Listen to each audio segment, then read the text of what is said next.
Edmonton Sports Talk. My God, I loved it. My name's Jay Milne. Hashtag Blue. Our sports update deliverer. The Coop. I'm Zachary Kubish, and you're up today. You know what, Reid? You might be honest. All right, here's what's going on in the Nasty Show.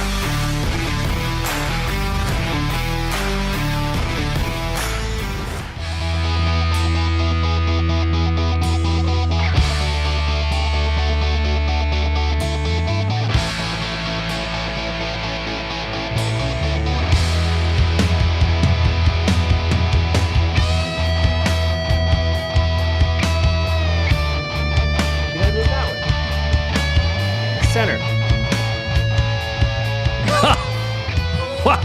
It's like it's the first time he's been in this studio. First time on this side of the studio. Is it? Yeah, I've been sitting there. I've sat here before I sat here. So that is truthfully the first time you've sat in that seat. In this new office. In this new office. Okay, forgive me. Yes. You know, because we like to keep it nice and picturesque, and I am a very things need to be centered properly kind of guy. So I was just, I wasn't trying to be rude. You don't want to have things centered? You know what's not centered? This TV. Well, Matt, one problem at a time. Right now, the Reid Wilkins show is a lot more than the Nielsen show. These are growing pains. Zach's kind of showing favoritism to one side right now. Oh, the Reid Wilkins show with Jay Milne's getting a lot of shine today. Now, that all needs to be corrected. There's going to be a lot of fixing of this over the course of this month. Yeah, we got time, like July. baby. We got time. I don't like that. It's okay. August. It's okay. Well, welcome, nasties, to the Reid Wilkins show with Jay Milne and guest co-host Mr. Matthew Iwanyk. Dun, da, da, da. Of course, you are listening to us on EdmontonSportsTalk.com. You can also listen to us on iHeartRadio or the TuneIn app, as well as YouTube. And if you are watching us on YouTube, please be sure to hammer that thumbs up. Let's try, for words of the day, by the way, Matty, I didn't tell you this before. We don't really have a general set of rules as far as thumbs for words of the day. It's summer. Reid's off today. Other people are off today. It's a long weekend. We don't want to impose on the nasties freedom. Participation award right there. Yeah, they deserve it. The nasties deserve it. Good enough. You guys don't have to do anything. We'll make sure you're rewarded with a word of the day. You are, word or words. We'll see. Now, why might not do words? Well, let's throw it out. There are no rules. Why don't we just do words? Let's see if we can get to 100. How about that? No, because then we have to follow through on it. Are you prepared to follow through on it? Okay. No, I'm not prepared to follow through on that. Then don't set rules in place because we will have rules. Words of the day. I will follow the rules. But we would like to get to 100 thumbs, and that shouldn't be outside of the realm of realistic, I guess, thumb clicks. Coob, do you have the thumb click? So we just can set it off, get this off and running at a good pace. A lot of people hold their thumbs back until Reid plays this bit. Click, click, click.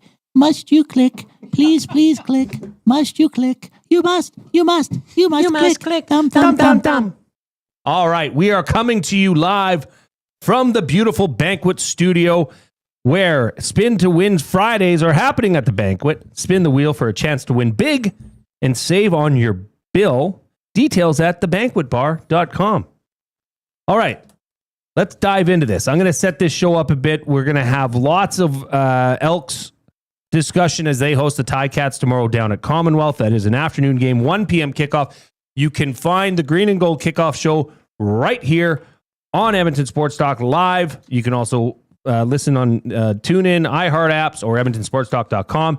And I will be joined by guest co-host Taylor Inglis, former member of the Double E, won a Grey Cup in 2005, good friend of mine, and former Bears teammate, Taylor Inglis, who was on the show earlier this week. That's the Golden Bears. Our very, Golden very Bears. Proud program that we are alums of. What? Just remind me again. I always have to. I can't ever remember. But what years did you play there? What was it? You briefly were the It was I think 09 you to were 10. 09 to 10. Would have been. Yeah, Would have 09, been your 10. Yeah. Yeah. I graduated high school in 08 and then naturally. 09 10. You went for you were a That's what it water would have boy at a couple of the practices, and here we are. But Chris Morris, now Elks president, He knighted formerly me. knighted Matt He as knighted a member me. of the Golden So Bears I am alumni. part of the Golden. Well, I don't view it as much as the football, as much as just the school. I That's never true. played. I never sweat and bled with my fellow Bear brothers. Well, you could. We could make So- that happen. But I never did. Oh, I'd get destroyed by those kids. That would be fun. You want to know something that actually would who cares to get the Elk? Get me to go up against the Golden Bears team. We could arrange that. I would get obliterated by those boys. Well, it depends what position you'd be in. I mean, if you were one-on-one facing a running back in the hole, I ain't tackling it anyone. would be ugly. Now you could cover. Let me go receiver. secondary on receiver. Yeah. Can I break up one play No. in 10 opportunities? No. In 20 opportunities? Well, now are we saying so? If there's a drop pass or the quarterback throws a bad ball, is that considered a breakup?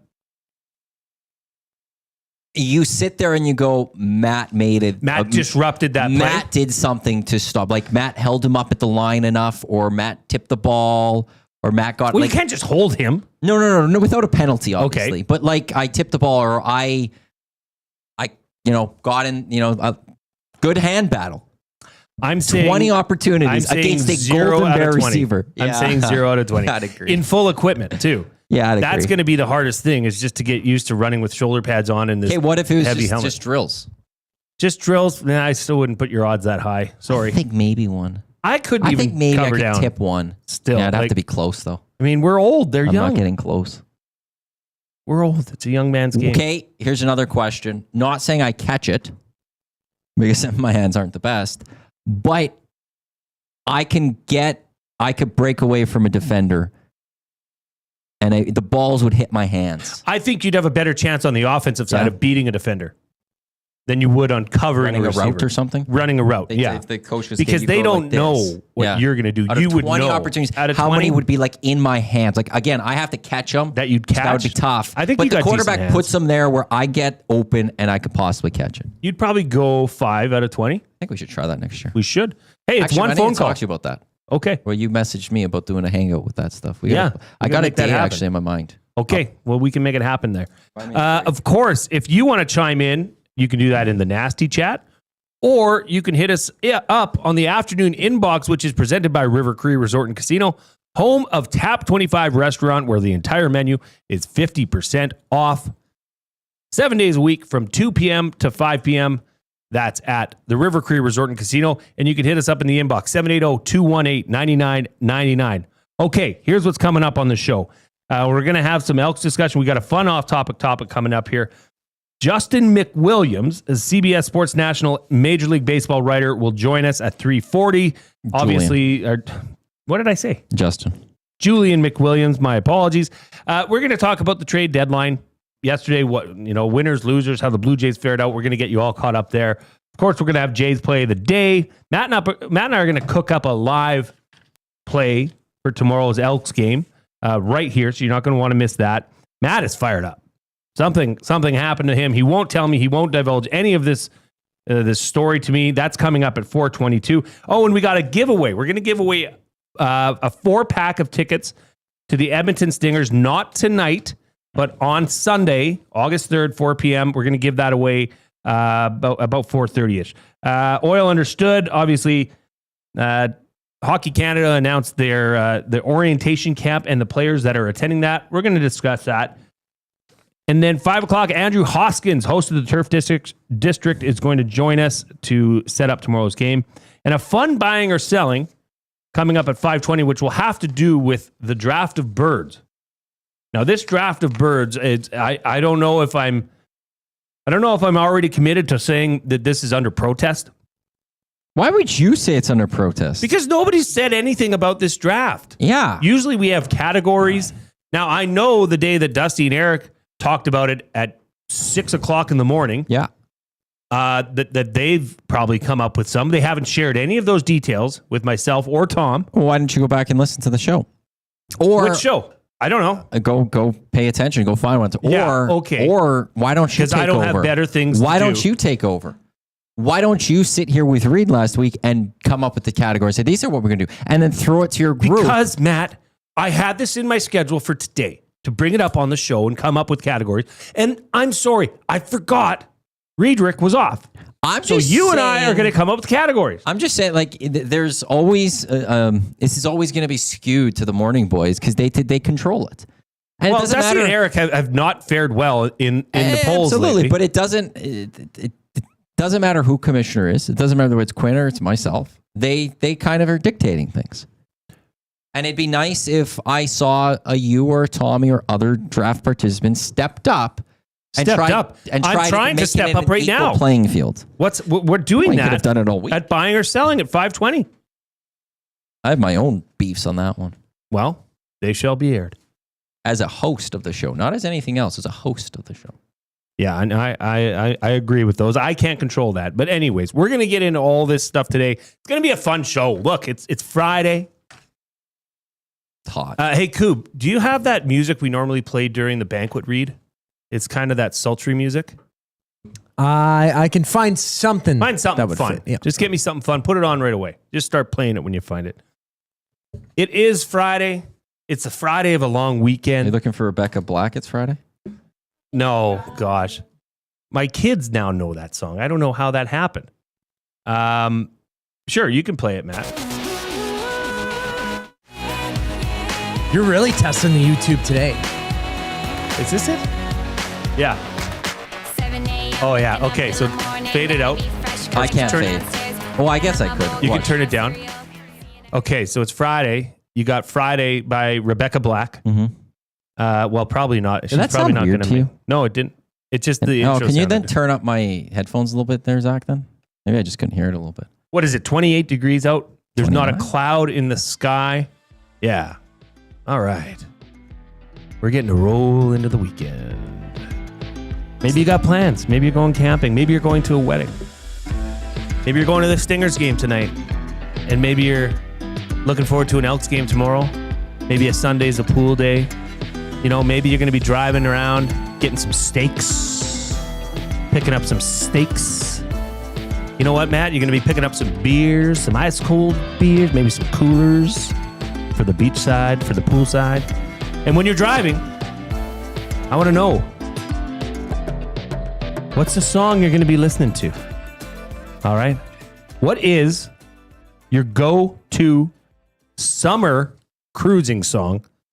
That is going to be the tipping point for the off-topic topic presented by William Huff. Since 1952, William Huff has provided industry-leading advertising solutions for thousands of valued clients. Their unparalleled customer service combined with decades of industry experience and a desire to make every job the very best it can be is what they call the William Huff Advantage. Visit their website at williamhuff.com or give them a shout at 780-454-4536.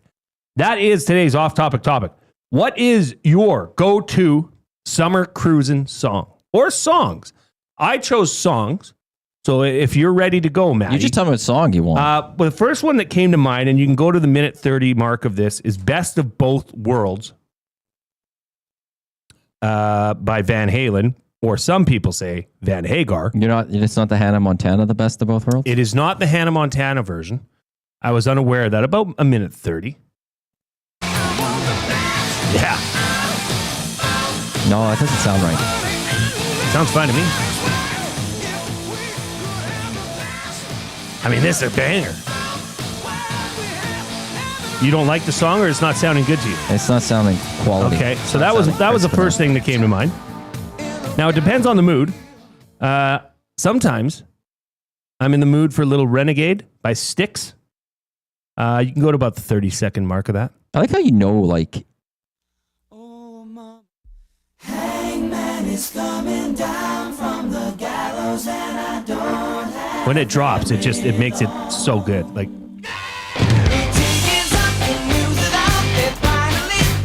Come on, man. If you like...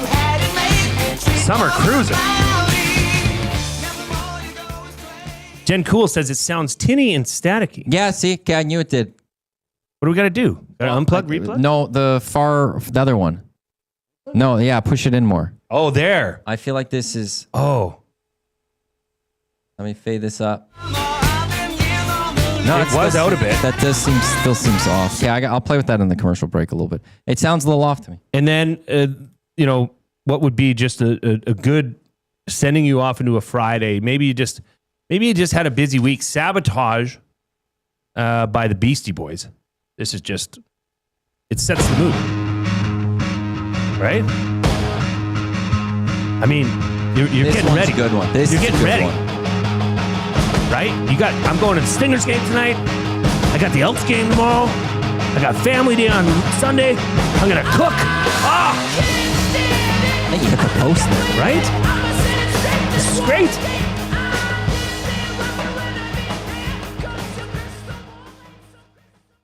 That is today's off-topic topic. What is your go-to summer cruising song, Matthew Iwanyk? Well, when it's summertime, I have a little bit of a playlist here. Ooh, feel free to share. But it's like, well, there's two playlists I like going to, but I like more of the dancey music. Okay, I I like the more dance. of the, whether EDM or techno or things like that. And one of them, one of my favorite Spotify playlists is dance covers. Oh. Where they dance up great songs. And I was playing one of these earlier, but here, this one, it's just, But I like the dance sounds. I don't know, opening up the sunroof, lowering those windows, and having the dancey type music going. This gets me into a summer mood. But this playlist is great because it has all sorts of songs that you know, but done in a dance format. What was the other one that I was playing earlier that you thought it was? Because you were right, Coop. Sweet Child of Mine. That's what it was. That's what it was. Yeah. Can I find Sweet Child of Mine quickly here? That was a beautiful rendition, though. Some of those rock covers are great when they do it in those styles. look at this, Matt. I can only send outbound text through the Number Barn mobile app. Oh, this is good.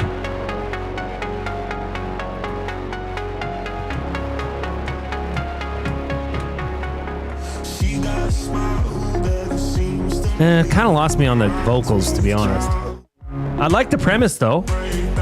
And then I just have a regular playlist of just various poppy songs. You can't go wrong with Tiesto. The sound is just not right for me. What is it telling you, Number Barn? Well, go on there. See if you can. Ice Cube says, Max Bezzozu says, Ice Cube, it was a good day. We're gonna have to play some of these. Collingwood Rob. Oh, you can only send now through app due to regular. Oh, we have to do it all over our phone now. That must be what the thing that Eric was dealing with before. This is terrible. So we have to be on our phone. Can I do it on my phone? Well, let's find out. Collingwood Rob, you're getting my test. The River You've Cree been randomly inbox selected. might have changed a little bit here. So I we're did doing it message live. them. We're doing it live. We're rolling with this. And maybe this was the issue before. Collingwood Rob. Hello. Collingwood Rob. What just about say some hello. Skrillex? Skrillex. Skrillex is a good one. It's more dubstep. Like Matty's saying he's into the EDM. I don't even know what renditions either of actual the words you said are. It electronic says, dance Skrillex a music. band? it says it's not Skrillex is configured for one guy. messaging. Okay, I have to send an email in the commercial break because we had some issues the last couple of days. And I messaged them and they asked what was going on. So now I will follow up with them. Ooh, Mex is doing good here. I like Kool and the Gang. Let's see. He's the Summer Madness. He's got some good songs. MIA Paper Planes. Yeah. Bye, Gager. Hey, God bless Gager. Have a great weekend. Coob, you okay over there? Well, he blew you guys a kiss and then he just left. Not even Pool saying bye. Party. Okay, let's put on Pool Party by Aquabats. Oh, I know another. Anything like Aqua too would be great. Aquabats? Yeah. Let's give this. Bro, is what's up? This is VR Montenegro. Right on. Hey, dude, guess Go to what like tonight? 30. Is that what he said? I don't know, but Cool party, cool pool party. La la la la. I can get down with that. yeah, I can get down with It this. was a cool party, cool pool party. La la la la. Oh yeah. Okay, let's do this one. Ice Cube. It was a good day. Let's see how this feels. Because this is all a vibe. Clean version. Just a heads up, clean version. It was a good day. Well, I don't know if I'm going to be able to find that one. Ice Cube. It was a good. Do you know the lyrics of it? Yeah. Woke Just up this waking morning- up in Oh, the yeah. morning. Here we go. gotta This one. Thank God. It was a good day. This one doesn't say. It doesn't say explicit. Let's do it. So we're good. Oh, yeah. This is the best one. This is the definition of summer cruising vibes, I think. Yeah. Right? It's exactly what the song is about, too. It's playing b-ball in the song. Just waking up in the morning. Oh, yeah. This show's 100% getting canceled. How many copyright strikes do we already have here? We're racking them up, baby. Ooh. Rob from the Grove. We're going to keep getting to these. We'll play them throughout the show. Keep them coming in. I will catalog them as And best unfortunately, I we can. can't text you back right now. As best we can't, but that's okay. So good afternoon to you too, Rob from the Grove. He always says good afternoon, Matt and Jay. Okay, we got to get out. We're going to come back. We're going to discuss the Elks depth chart for tomorrow's game came out. Matty and I are going to discuss that. We're going to continue talking about your go-to summer cruising vibes. That is the off-topic topic for William Huff. But first, we got to send it over to the man, the myth, the legend. You okay? Cubinator.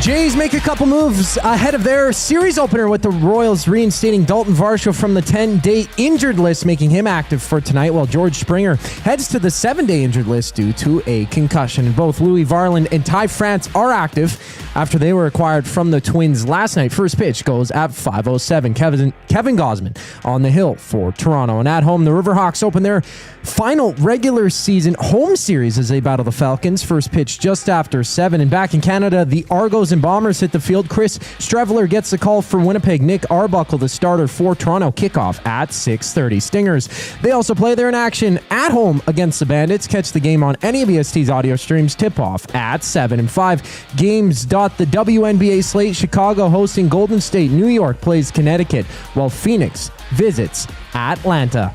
The Reid Wilkins Show continues on the other side of the break. I'm Zachary Kubish, and you're up to date.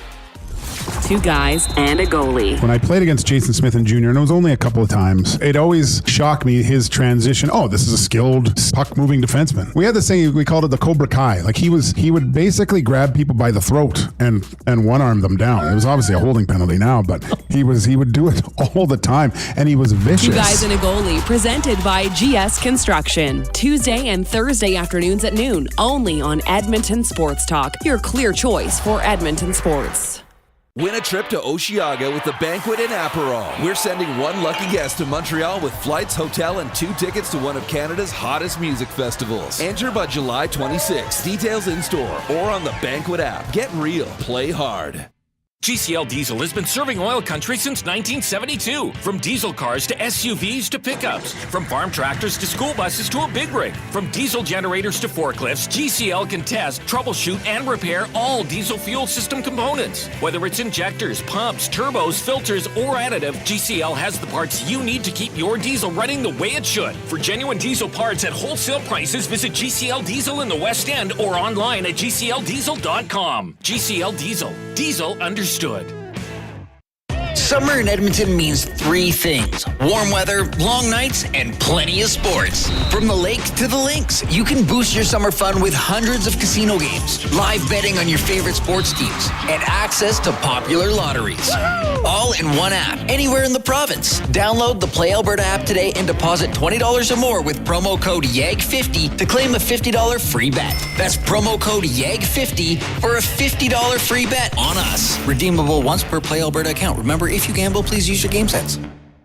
Tonight on Will It Store, 1 man, 6 bikes, and all the winter decorations still boxed up in the garage. Don't be that guy. Make space for summer with Sentinel Storage. Try 4 weeks free at sentinelstorage.ca.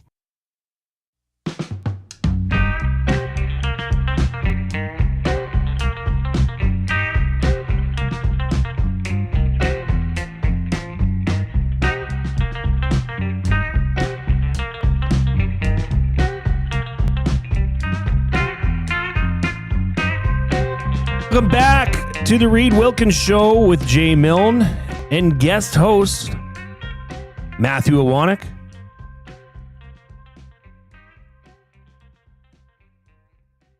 We're going to throw it over to the afternoon inbox, which is presented by River Cree Resort and Casino, home of the kitchen restaurant. Sundays and Mondays are 50% off the entire menu. As mentioned, available Sundays and Mondays, 5 p.m. to close. Portugal, the man. Is that it? Yeah. That's the from man Chris one? Sadaway. Yeah, Portugal the man. I feel it still. I feel it still. There you go. Are you muted? No, I am not muted this time. You didn't have it faded up. I didn't fade it down, bro. I didn't fade it down. Yeah, this is a good one. This is a good one. Big Uke, he said 90s country is my go-to. Not sure I have one, but I rock out to 90s country on my trips to the lake. I found one for Big Uke that I think would be right in his wheelhouse. We're going to listen to Dust on the Bottle at about the 45-second mark. Tell me this isn't a cruising song. 45 seconds? 45, mark? yeah. Right here, yeah. Step down in the cellar. He reached through the cobweb. You know this song. On the light, it said, "There might be a little dust on the Like this is classic. but don't let it fool you about what's inside. There might be a little dust on the bottom, but it's one of those things. It gets Yeah, that's a good one. sweeter with time. Chris Purr, I feel Old Dominion has vibes. Like beer can in a truck bed. We are getting some really good ones. Beer can in a truck bed. I don't know. No idea. No idea. Okay. Oh, nice. She had a sweet little southern twang. Said we don't have to talk about forever. Don't know this one. I don't think I've ever heard For that song. tonight, maybe we could just hang. It's very country. It is country. I will say that. That's very country. Country. Let's see here. Jen Cool says Slow Ride by Foghat or Jukebox Hero by Foreigner.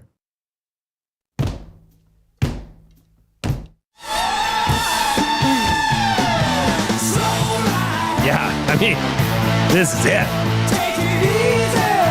Like you could just everybody would sing this because it's like 4 words: slow ride and take it easy. Well, until we get to the no. Well, there's a few more, but basically, That's the all fun you need parts. to know. Yeah. This was a Guitar Hero classic song. Really? I grew up playing that on Guitar Hero every single day. Huh. I don't remember that one on Guitar Hero. Cherry Pie was a big one on Guitar Hero. Yeah, I think it was from a that big same one, Guitar Hero 2. Shania Twain in the chat says, "Man, I feel like a woman." I don't know, Shania. This.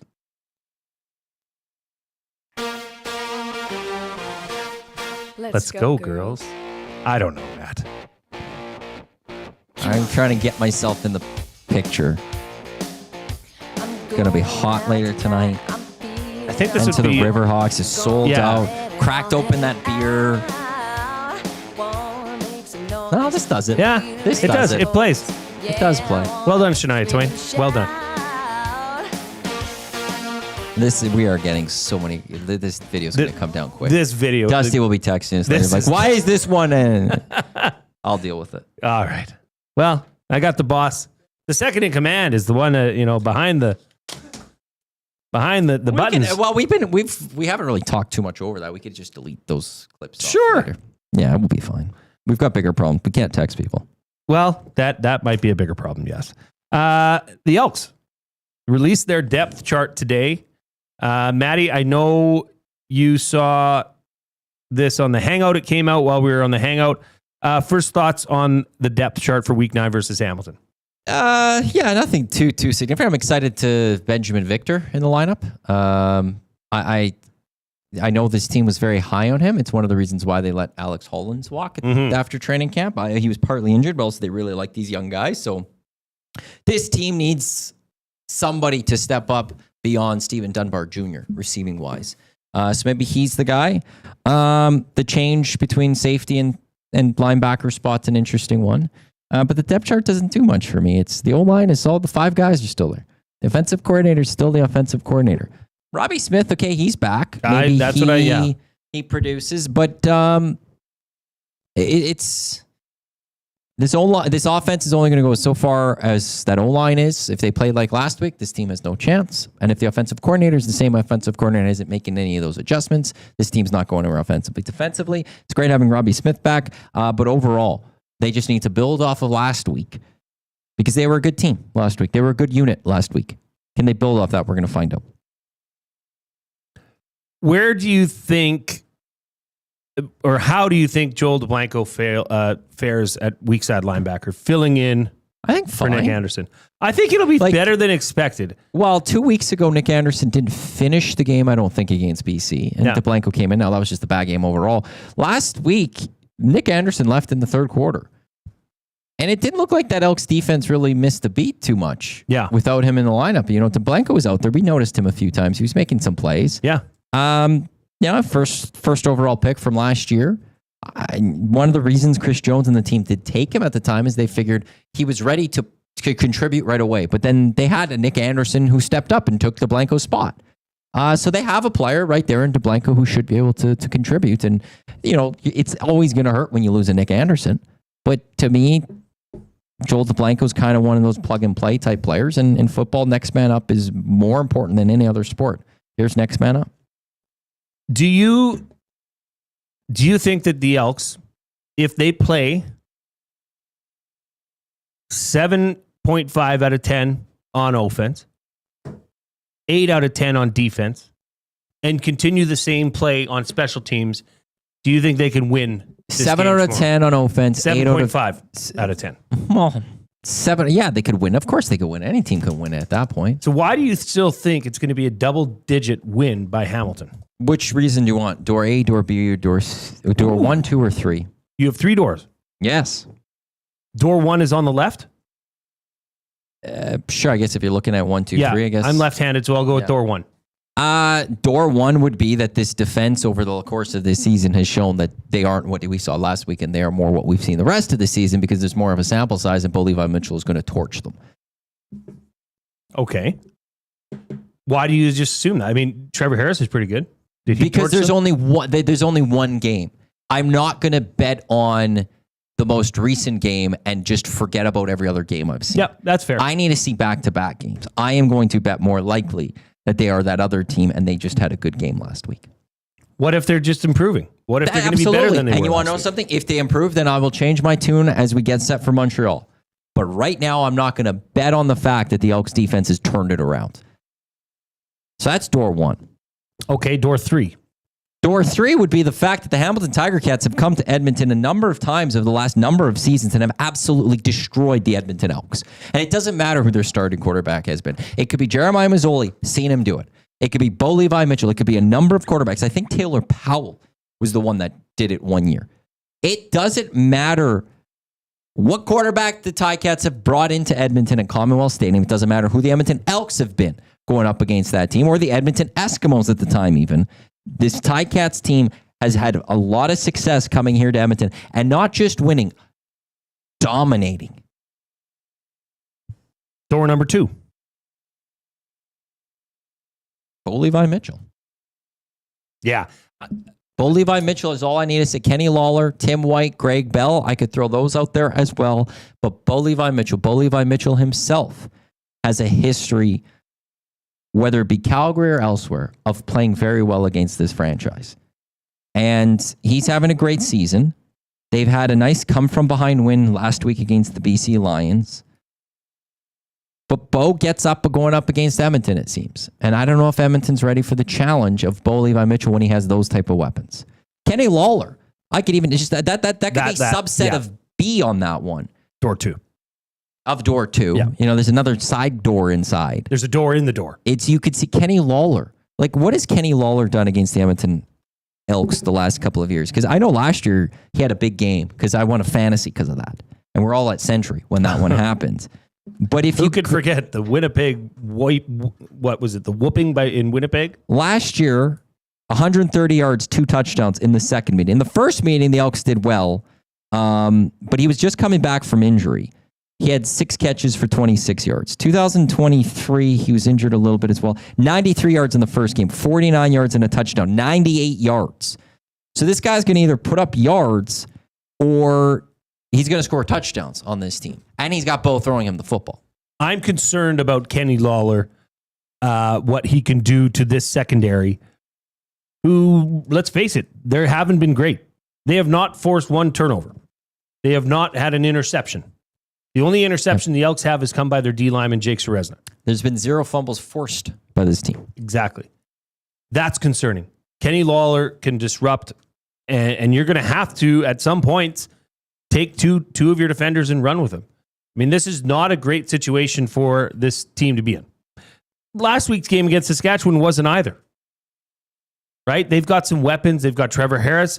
They were able to limit that, right? And disrupt Trevor Harris. How do you think this Elks team can throw off Bo Levi Mitchell?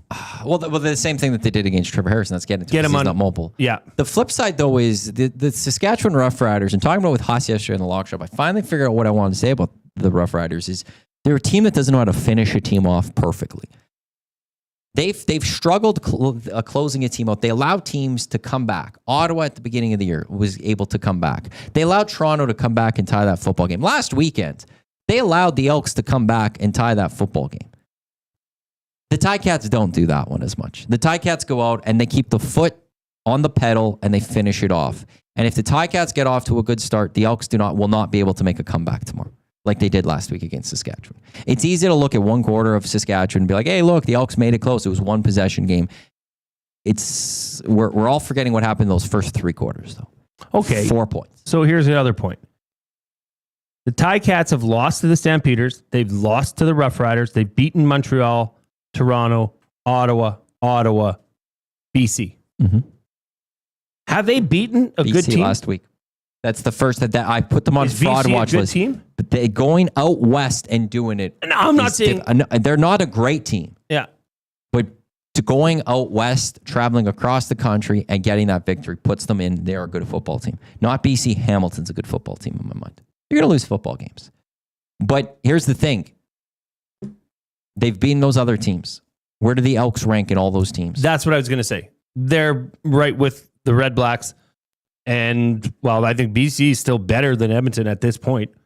Well, standing-wise anyways. Well, performance-wise, too. Yeah. So there's just this. Honestly, if this was any other Eastern team coming to town, I'd be different.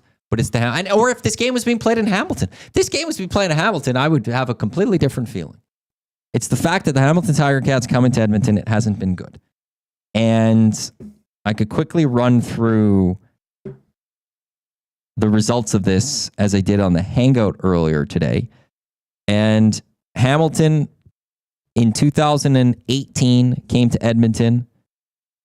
I'll wrap up quick. Don't worry. It's my guess coming up next. 38-21.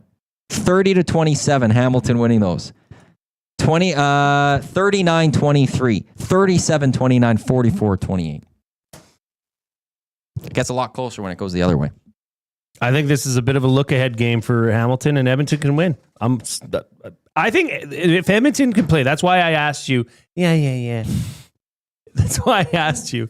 If 7.5 out of 10, like if Cody Fajardo is under center all week at practice, I think that makes a huge difference to this offense. If the offense can score points, they can win. Okay, but quickly, if they put up 4 in the first half, like last week, 10, and the defense is 8 out of 10, you said? Yeah. Okay, what if Hamilton's at 7.5 out of 10 and 8 out of 10? It's all equal. Yeah, Edmonton can win. Who's got mono? If it's all equal, who's going to be the better team? Edmonton, because they're at home. No, it's going to be Hamilton. They've got the guy that's been proven. They got the guy who has the ring. Oh, multiple. Boy. Okay, compared to the one. Cody Fajardo is 6-1 against the Hamilton Tiger Cats career long. So I think Edmonton does have the advantage. Boom. We will be back right after the break. CBS Sports National Major League Baseball writer Julian McWilliams will join us. But first, the Coob.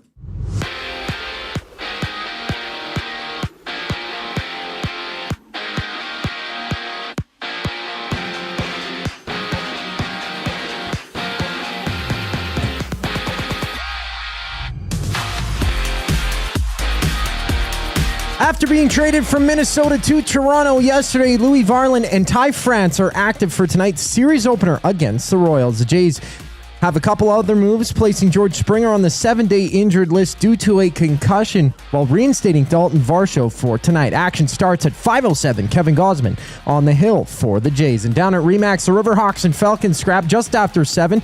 Edmonton sweeping the Night Owls in a 3-game set, which wrapped up last night. And Friday Night Football sees the Argos and Bombers duking it out at 6:30. Nick Arbuckle starting for Toronto. Chris Streveler for Winnipeg. CEBL action. Stingers host the Bandits. Edmonton 12-7. Vancouver 15-5. Listen to the full game on EST's audio streams. Tune in for tip-off at 7. And there's 5 games in women's basketball. Mercury facing the Dream. Fever battling the Wings before LA visits Seattle. 4 games get going at 5:30. This sports update is brought to you by Clover Bar Feeds. Clover Bar Feeds has all the animal feed you'll need. Get top-notch service and selection from their family-owned business. Visit Clover Bar Feeds at 200 Portage Close in Sherwood Park or give them a call at 780-467-5014. The MLB trade deadline recap brings us back on the other side of the break. I'm Zachary Kubish, keeping you up to date.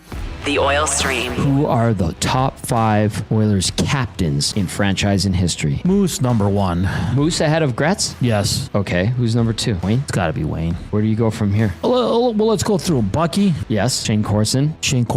Doug Wade. Where does McDavid stack up in all of this? I think he's pretty high up on the list. The Oil Stream, presented by Boston Pizza. Monday, Wednesday, and Friday afternoons at noon. Only on Edmonton Sports Talk. Your clear choice for Edmonton sports. Gallo LLP is an Alberta-based accounting firm with expert chartered professional accountants in both our Edmonton and Sherwood Park accounting firms. Our experienced and innovative accountants provide financial advice that saves our clients money. Simply put, we help our clients protect their assets and grow their businesses. At Gallo LLP, they go beyond the numbers to ensure the continued success of your business. Reach out to Preet or John to discuss how they can help your business grow. Visit gallollp.ca today and see how they can help you take your business to the next level. Do you have pets? Horses? Chickens? Did the place you used to get your feed recently close down? Have no fear. Clover Bar Feeds is here. Whether it's dogs, cats, horses, or chickens, Clover Bar Feeds has you covered. Offering a large variety of food and feed, you can trust the experts at Clover Bar Feeds. They've been family owned and operated for over 60 years. This means you can expect nothing less than top-notch service and selection. Come visit them at 200 Portage Close in Sherwood Park or visit them online at cloverbarfeeds.com. Everyone knows when you need a truck now, you call Dawn. That's right. You call us, Frontier Cartage, when you need driver coverage or have a truck that's down. You call Dawn from Frontier Cartage. When you've got way more freight to move than you thought. You call Dawn from Frontier Cartage. When you need a truck that's available and ready to start anytime you need. You call Dawn at Frontier Cartage, 587-222-5826. 587-222-5826. Looking for quality building materials and friendly advice? Visit us at Windsor Plywood Leduc, family owned and locally run since 1993. From interior materials for doors, flooring, baseboards, and all the finishing touches to all you need for your outdoor projects like cedar lumber for decks and fences, plus all the plywood you'd need. Our full-time on-staff carpenter can help with anything odd-sized or custom, and from domestic hardwoods to exotic selections, we've got you covered. And if we don't have it, we'll track it down for you. Windsor Plywood Leduc. We're the experts you need to know.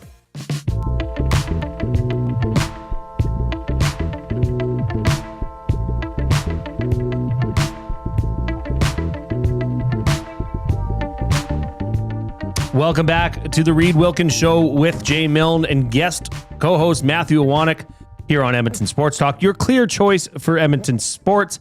A reminder that Edmonton Sports Talk is presented by Play Alberta. Play Alberta is your home for online gaming excitement, featuring casino games, live dealer action, lottery instants, and sports betting. Now, with the new Play Alberta app, you can take the fun with you anywhere. Download the app or sign up today at playalberta.ca. Of course, Jay's play of the day will be coming up, and we're going to cook up a little something for tomorrow's Elks Ticats games. But first, we are happy to be joined by CBS Sports National MLB writer Julian McWilliams. Julian, how you doing today? Hi, folks. How you doing? Thanks for having me on. Hey, thanks for joining us. We're going to cut right to the chase here. Obviously, in Canada, we only have the Blue Jays now, so that's kind of Canada's team. So we're going to obviously start there. Look, how did the Blue Jays trade deadline? After the trade deadline, are they now positioned for a deeper postseason run than heading into the trade deadline? Certainly, I think even just the addition of Shane Bieber. I know people have talked about that. He's coming back from Tommy John surgery, but I mean, they're already a deep lineup. I've always thought that this Blue Jays team was just underwhelming, right? And they weren't playing up to their potential. They weren't playing up to their talent. I know they were a young team before, but then when they got George Springer, I was like, well, maybe they can teach him. Maybe he can teach them sort of how to win. And it didn't happen. So this was the first year I was like, I'm out on the Blue Jays. I'm just not going to pick them to make the playoffs again. And obviously, to this point, I've been wrong about that. And I just think Kevin Gausman, Barrios, their pitching staff is just Chris Bassett is already deep. But if you have Shane Bieber in there, especially in the 4 spot, I think good things can happen. Because remember, it's all about pitching, right? I mean, the Giants won their World Series not because of offense, but because of pitching. And I think the Blue Jays have a good mixture of both. Did the Blue Jays give up any long-term value that could come back to bite them, or were their moves relatively low risk? I think they're relatively low risk. I think a lot of times we get caught up on this thing about prospects, right? And I think you talk about prospects, see people get on A.J. Preller about, not him giving up so many prospects from C.J. Abrams to James Wood. But it's at the end of the day, I think it's about winning. And I think this Blue Jays team has a good mixture of veterans and players that are established in the big leagues, but still young, like Vlad, Bo Bichette. And you got to be able to take advantage of it now. So the long-term effect of it, so be it. But if you end up with a World Series, all things write themselves off. The San Diego Padres, they moved on from a few prospects, including their number one, to load up themselves. With what you saw the Padres doing, which include bringing closer Miller and Sears in from the Athletics, did they do the right moves to go challenge the Dodgers in the East and then try to ultimately win the National League and get to the World Series this year? I loved it because, and I know the Dodgers are the Dodgers, but they're reeling right now. And I think with all the injuries that they have, Ohtani being sort of questionable, I don't know if he's going to be able to stretch out to be a starter in the playoffs as competitively as he wants to be. And the Blue Jays, and you guys got me thinking Blue Jays. And the Padres, they're a team that's, again, they're in win now mode. And I think this is the time of the year where it's about going with your gut. And going with your gut, I feel, a lot of times in these situations at the deadline are things that put you over the top. And keep in mind, they got O'Hearn, they got Ramon Laureano, who I think is one of the better defensive outfitters in baseball. So if you're looking at their roster in its totality, that's a deep, deep, deep roster. And I think this is their time to get it done. And if, they don't get it done this year, next year, some moves are going to have to made, but at least in this game of parity, we've always talked about parity in majors and how it's sort of, I wouldn't say ruined baseball, but it's not as exciting. I like seeing the star players, the star teams go after stars. And I think A.J. Preller capitalized on that in this deadline. Julian McWilliams from CBS Sports with us here. Minnesota Twins, they made a bunch of moves. 10 players in a week traded away from their roster. What is the reason for this fire sale from the Minnesota Twins? Oh, based on the people that I've talked to, they looked at this team and felt like it sort of reached its cap. last year in September, they went 9-18 in the month of September. And then they come back this year and they have those same core group of guys underperforming into the deadline. So now you're looking at this team and saying, okay, what can we do now? How can we make ourselves better for the future? And ultimately, it ended up being that they had to part ways with a lot of their players. Yohan Duran being one of them. Carlos Correa going back to Houston. They were able to relinquish some money back to them, send them $33 million in cash. So that takes him sort of off the books and allows them to rebuild around Byron Buxton, Royce Lewis, and Joe Ryan. I know that was a big topic of him. I'm sure we'll get to that. And Joe Ryan going to the Red Sox, which never in a case of Minnesota did they really feel that was going to happen. The Red Sox might have thought that was going to happen, but the Minnesota Twins never really felt like that was going to happen. And then, and then building around Pablo Lopez and those guys, they feel like they can do that. And if they do that, they feel they can be competitive, not next year, but in 2027. Because remember, they're going through a sale too. So that's the issue there as well. But obviously, it's a team that's underperformed this year. And I think they're going to have to go back to the drawing table and see what they can do, not only the next year, but for the future. All right, Julian, the day after any trade deadline, no matter what the sport, you got to look at who are the big winners and who are the big losers. So in your opinion, Julian, where does that stack out for you? Who are the big winners and who are the biggest losers? I think for me, and I know their moves are minimal, but they were so direct and succinct in what he does, is Dave Dombrowski and the Phillies. So while everybody looks at 500 guys, Dave Dombrowski looks at 5 and says, this is what I need to make my team better. So what does he go out and do? He goes out and gets Duran, and he goes out and gets Harrison Bader, who's one of the better outfielders in baseball. I spoke to him about a month ago, and he told me straight up, he's not hiding his cards, right? He says, I need an outfielder, and I need a relief pitcher. And necessarily the offense wasn't getting him, right? The offense has sort of underperformed. The starting pitching led by Zach Wheeler has driven these guys for the entire season. So, but the bats, Dombrowski was like, these guys have enough. They're going to have to perform. Bryce Harper, Kyle Schwarber, Nick Castellanos, the list goes on. They have one of the deeper lineups of baseball. Then obviously the Padres too. I think what the Yankees did for the end of that deadline was huge. Going out and getting Bednar, going out and getting Duvall, getting Caballero, which was a big move for me because he's one of the fastest guys in the league, leads the league in stolen bases. Those wins, it's not always about going with the stars sometimes. It's about going with those wins within the margins. And I think those teams are able to do that. And then you look at the Rangers. The Rangers adding the players that they did, going out and getting Merrill Kelly, the Seattle Mariners doing what they did. The Red Sox are my biggest losers this trade deadline. And I don't know if it's from inexperience in the front office, but they totally whiffed. And this has been 4 straight years with this team where they've done minimal things at the deadline. You had a chance to make your team a lot better just by adding 1 or 2 pieces. You said that you needed an arm, a starting pitcher. Dustin May is not the answer. You said you needed another bat, a first baseman in particular. You didn't get that. So you're left with Steven Matz and Dustin May. Dustin May has a 4.85 ERA. He just got clipped for 5 runs last week against the Red Sox when the Dodgers came to town in the rubber match. So if you're looking at those teams, they really, really underperformed.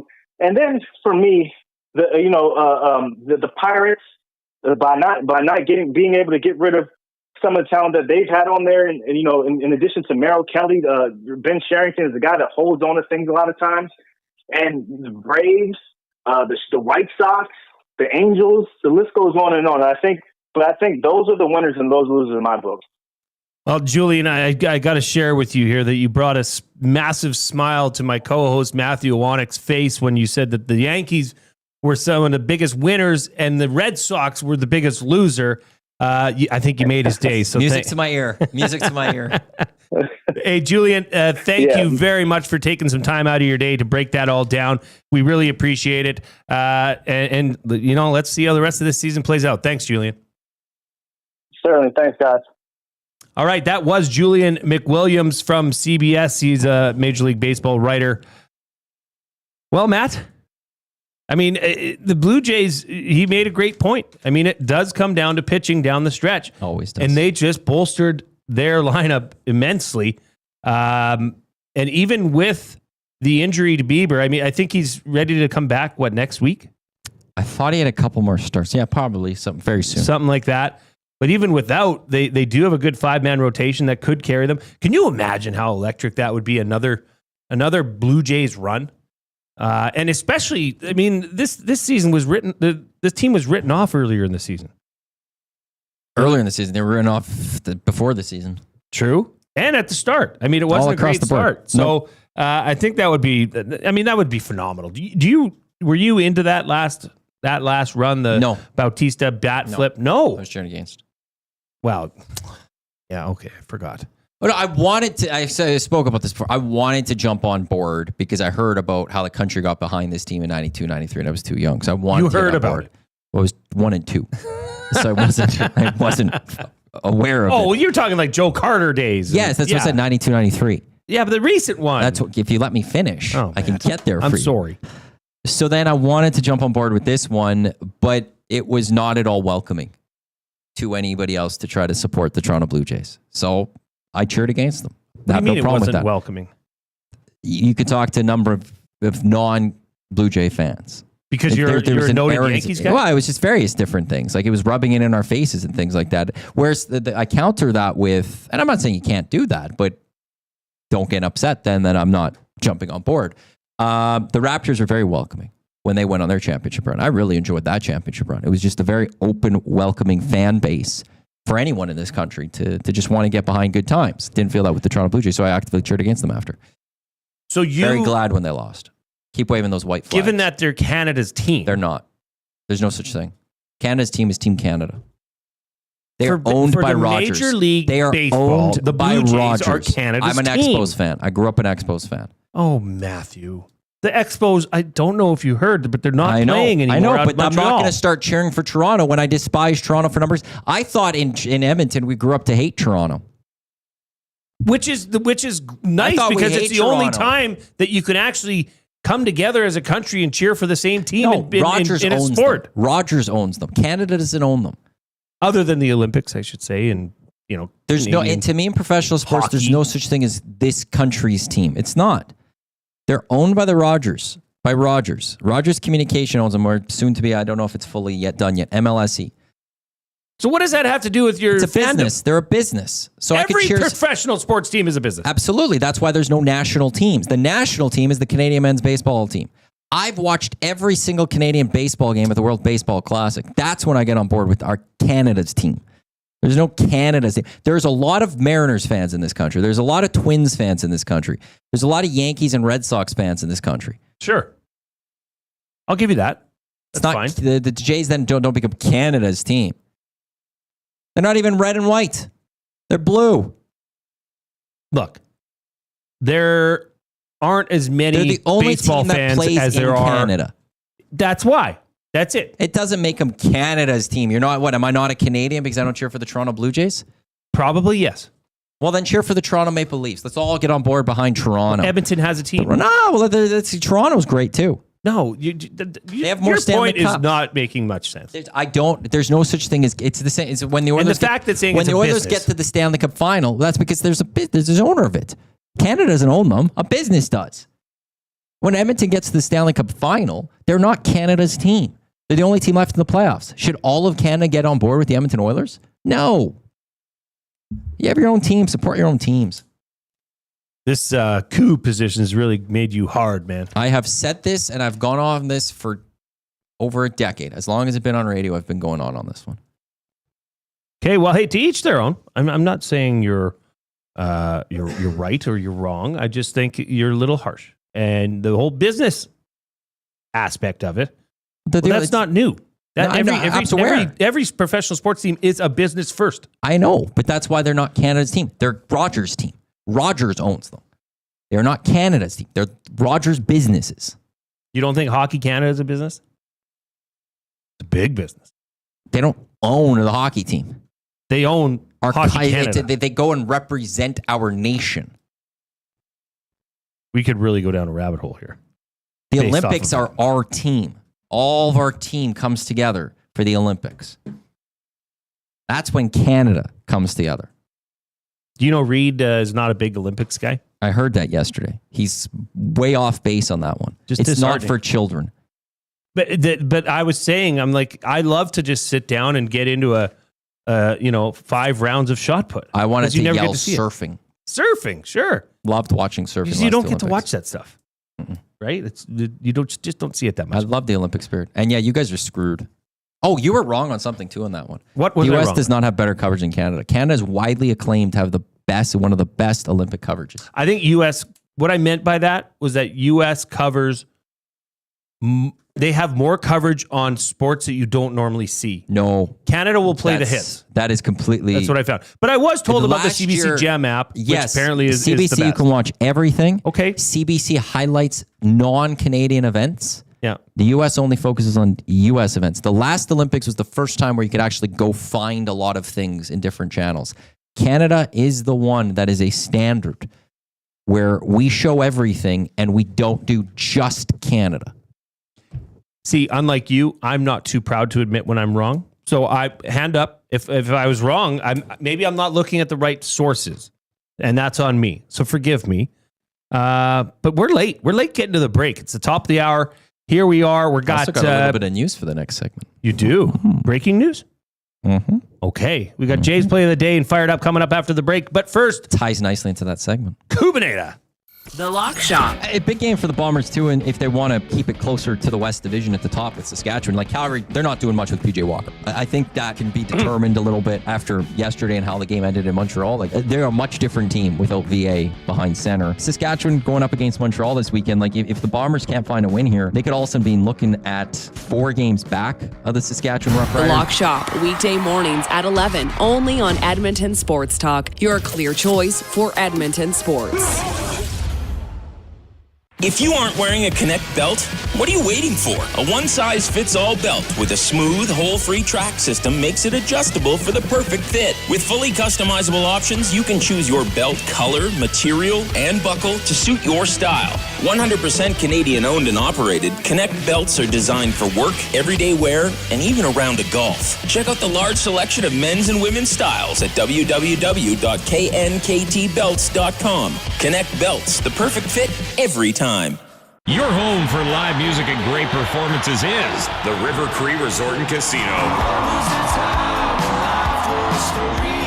Don't miss award-winning platinum country artist Jake Owen at the River Cree Resort and Casino, August 15th. Get your tickets at rivercreeresort.com. River Cree Resort and Casino. Excitement? Bet on it. The Canadian Brewhouse is turning up the flavor this summer with our new summer feature menu. Try our jerk chicken skewers, Cajun shrimp tostadas, and street corn salsa. Bold bites made for patio season. Get them while it's hot. The Canadian Brewhouse. Our house is your house. You've heard the name, but what does it mean? For over 66 years, William Huff Advertising has supplied signage from screen printing to digital to LED with design, production, and install in-house. It's a one-stop shop for all your signage needs. Edmonton owned and operated, William Huff has been trusted by the biggest companies and teams in the City of Champions and many others across the country to do the job. If you're looking for a way to get the word out about your company or event, they are the answer. Go to www.williamhuff.com. Their results speak for themselves.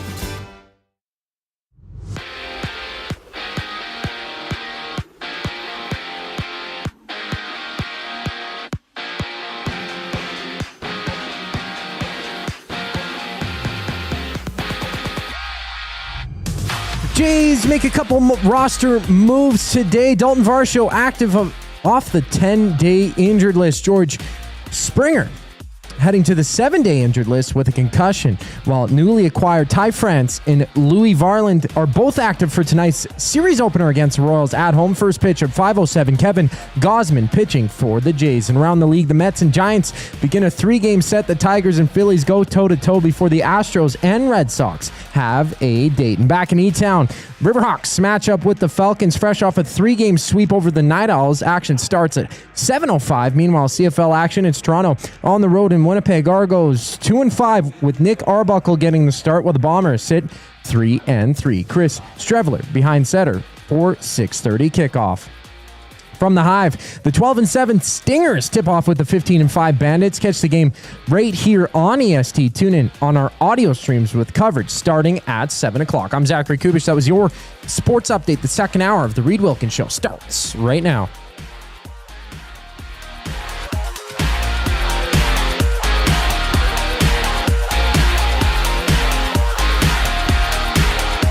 Nice toothpick.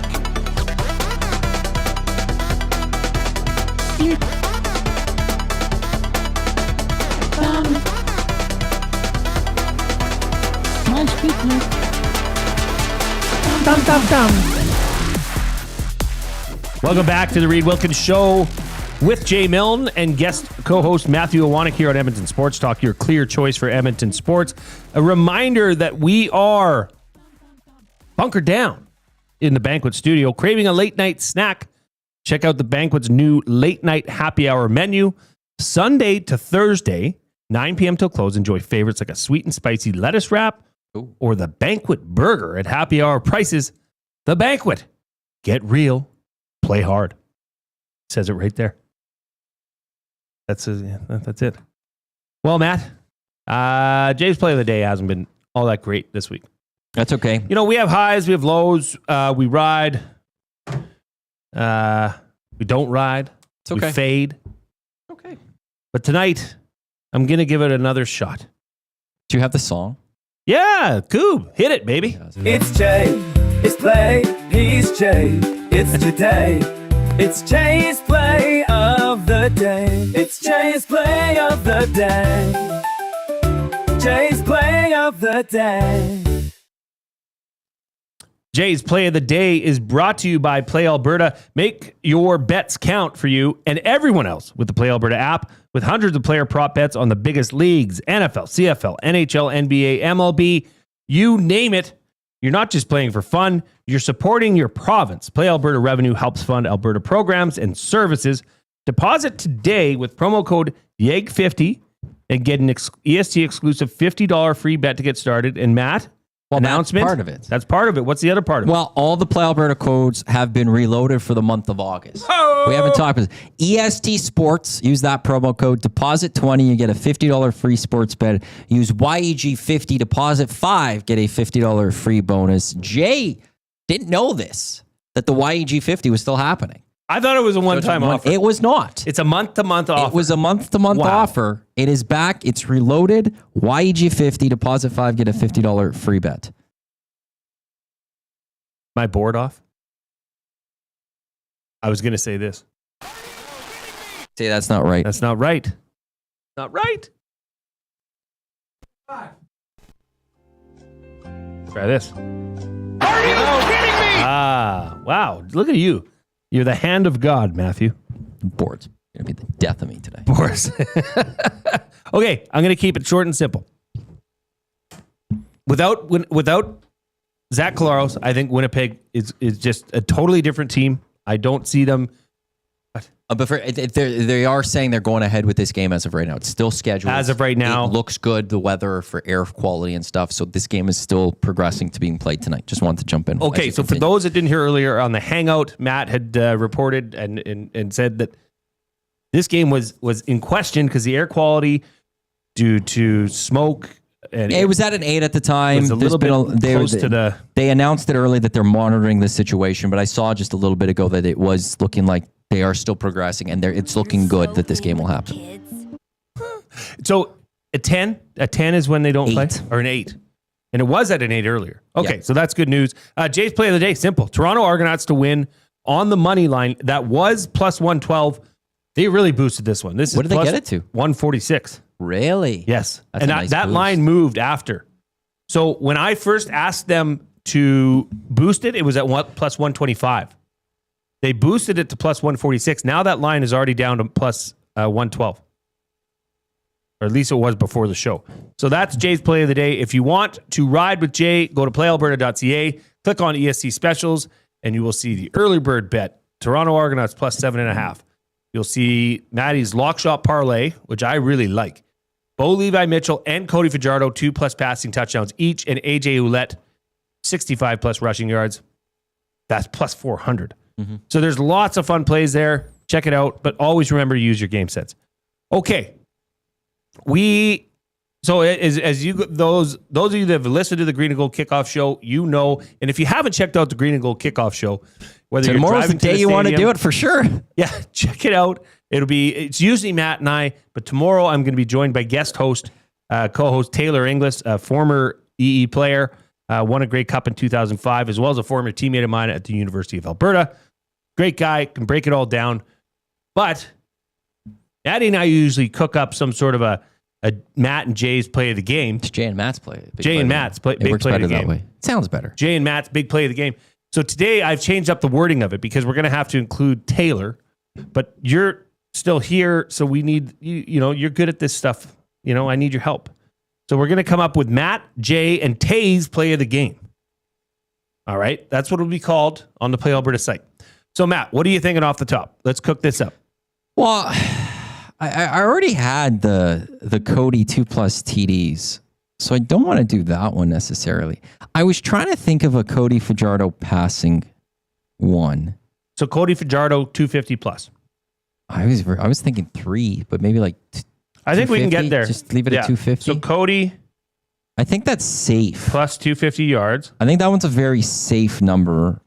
You know what I want to do? Like even like when they had the 4 points through last week, he still was over 200 yards passing at that point. Like it was in easy 300. Like it felt easy-ish for Cody to get there. What do you think about a Justin Rankin or Javon Leak? 270 or something. Well, let's see. What else we can. What do you think of a Rankin or Leak touchdown? Anytime touchdown. I don't like it. Okay, that's why we talk. Do you like one? Like I just. Nope, not particularly, but it could boost the odds, is what I'm saying. But let's stay away from that. Let's go with things that we think. I just don't. I don't know who scores a touchdown for the Elks.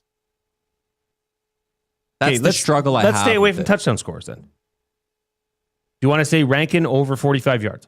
Better. Okay. Do we bump that up at all? Let's just baby steps. Okay, well, now we also, straight up on this game, you and I differ on this. So, but you're here tomorrow, I am not. Yes. That's clear. That's the truth. Are you going to take the Elks money line or the Elks to cover? Because I have Hamilton minus 3.5.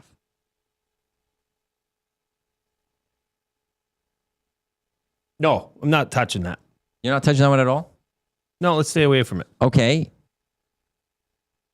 Could we bring this down? Okay, so if Cody's going to pass for 250 yards, he's got to pass to somebody. This service you're getting. Whoa, Coob. Thank you. Matt wow, everybody so friendly today. Thank you, Coob. Matt put on a pot of coffee. Good slurp. That was good. Thank you for that. What about Stephen Dunbar Jr., 3 or more receptions and or 50+ passing yards? Let me see what he's done receptions-wise this year. Smith TM14 says, I would have $0 if I ran with Jay's play of the day. LOL. Well, Smith TM14, did you ride with me the week I went 6 for 5? Did you? How'd you go 6 for 5? Because I had one bet that started during the show. That was a 3-leg parlay on the WNBA. One of the games started during the show. So I had to draw it back and then make the 2 night games. Both hit. Look at you go.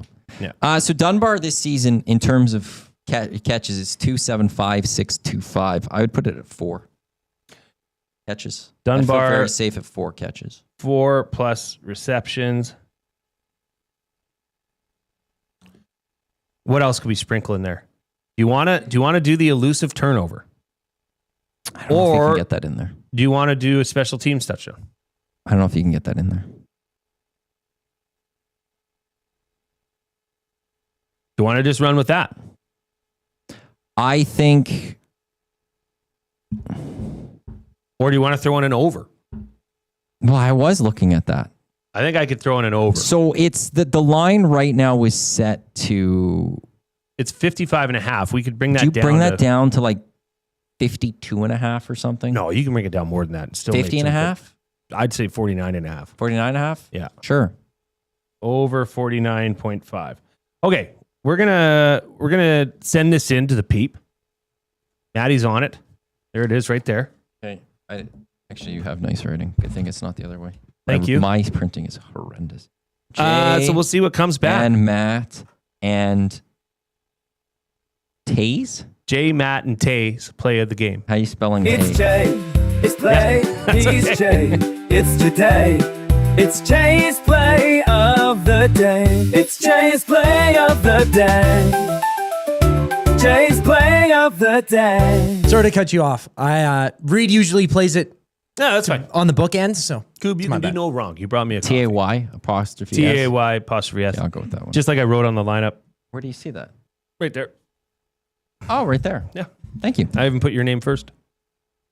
That's something Reid would say. It shouldn't be first. We should keep it standard. It's always been Jay and You can Matt's do it big play of the game. whatever way you want. Cody Fajardo, 250 plus passing. Justin Rankin, 45 plus rushing. I'm best. What do you think this might be? This will be plus 200 something. That's not bad. It's gotta Dunbar, be. 4 plus receptions, over 49.5 points. Put boosted. You have to remind them to boost it. Yeah, I don't know why they don't just boost everything. Boosted. Please. Okay, so we're going to have an answer. Oh, for I you. have. What? No, I'll leave it at that. Never mind. What? Tell me. Don't You worry can't about it. do that. Don't worry about it. Okay. We've already played it. We made it. We did made it. We I'm made not it. messing with it. I'm not I like messing it. with it. I like it. Well, I like every play I make. It doesn't always mean it works out. No, it doesn't. After the sports we'd update, be living in Vegas. Well, making a bunch. ESD would be probably at Shanks. Yeah. Yeah. But I kind of like this place. Not going to lie. Oh, if we had the money, I'd take Shanks over this place in a heartbeat. But you're not looking to move anytime in the near future. No, well, somebody else took Shanks. Yeah, Jim, right? Yeah. After the break, as you see, Matty is fired up for those on YouTube. He saw something that happened yesterday. I have no idea what he's talking about, but he is fired up about it. We're going to get fired up for Gemco Fireplaces. But first, we have to get a sports update from the one and only Coob.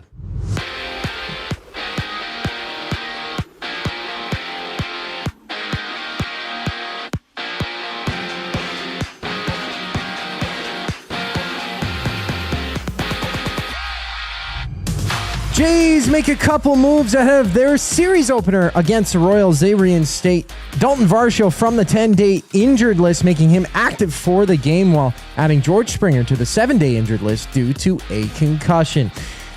And both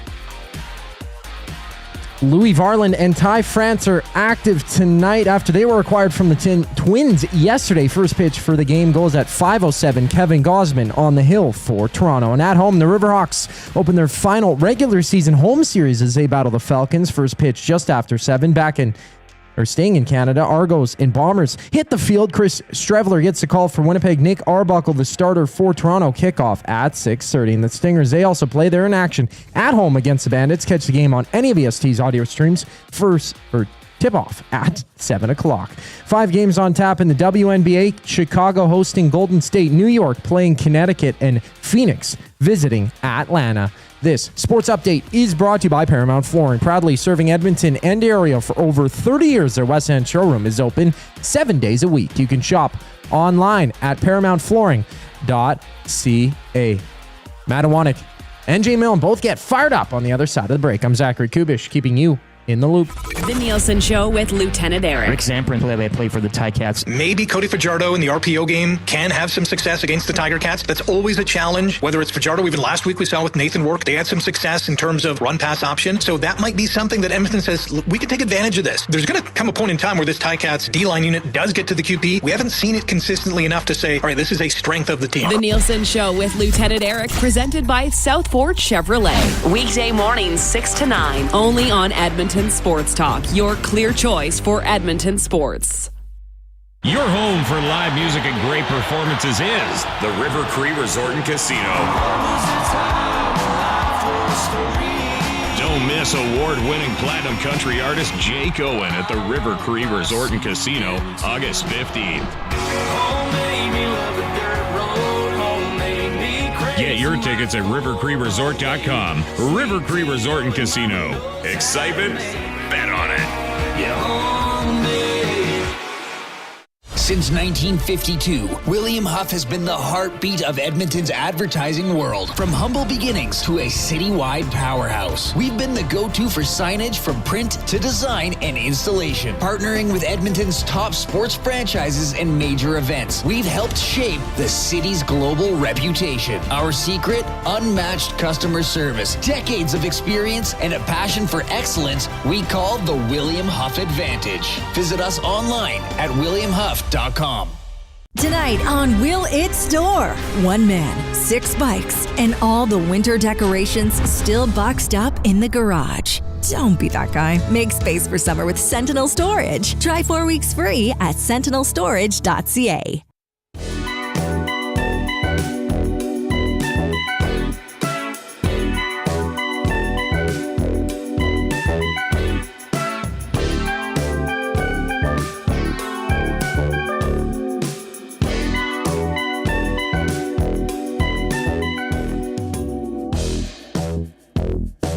Welcome back to the Reid Wilkins Show with Jay Milne and guest host Matthew Iwanyk here at Edmonton Sports Talk, your clear choice for Edmonton sports. We are coming to you from the Banquet Studio on a beautiful Friday afternoon. I just opened up the back door. So lovely. So nice. So lovely. Now here, actually. Yeah. I want to get a picnic table, but yeah, a single person picnic table. Wow, this one might need to be a little bit more because we have a nice grassy area on the east side. Yeah, we should set up some towels and get out some. We could suntan nicely actually. What's up the there? Coconut oil? What I was going to say is we could lather up, bring shows outside. Ooh, that would be fun. That would be. You'd be stuck inside. Somebody's got to man the spot over there. Producers, I've done the producer job for a long time. You're always screwed in those situations. You are. I'm sorry, Zach.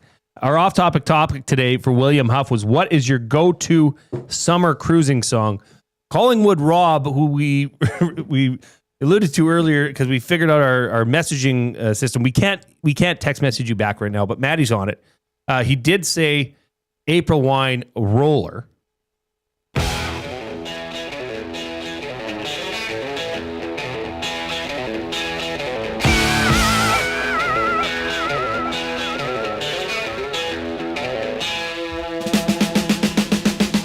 Oh, yeah. That's good. That's really good.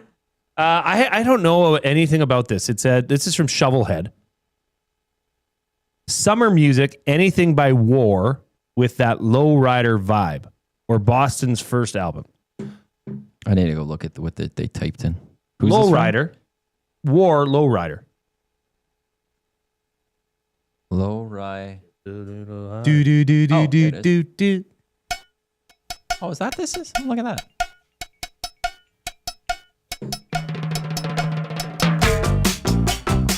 Oh, yeah. See, I think to be cruising properly in the summer. No, but wait, let me set the scene. Yeah. You're in like an old Cadillac, soft top. Soft top is down, and you've got your sunshades on, and you're cruising with your arm up on the door, but you've got a bull mastiff or some sort of a big dog sitting in the front seat with you, and he's just bopping his head to the music. Is that the music video? Yeah, I don't know. I've never seen it. Deaky Sparks says Sheryl Crow, All I Want to Do.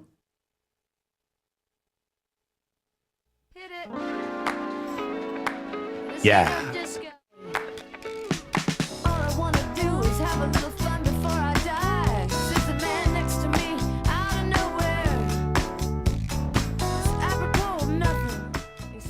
Yeah, I'm down with that.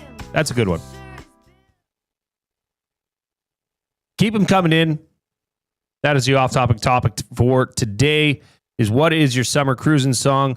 But as mentioned before the break, we've got to get to Fired Up for Gemco Fireplaces. Gemco Fireplaces has been proudly serving Edmonton and area for 45 years and are the authorized dealer for Napoleon fireplaces. Whether it's gas or wood burning, look no further than Canadian-made Napoleon fireplaces.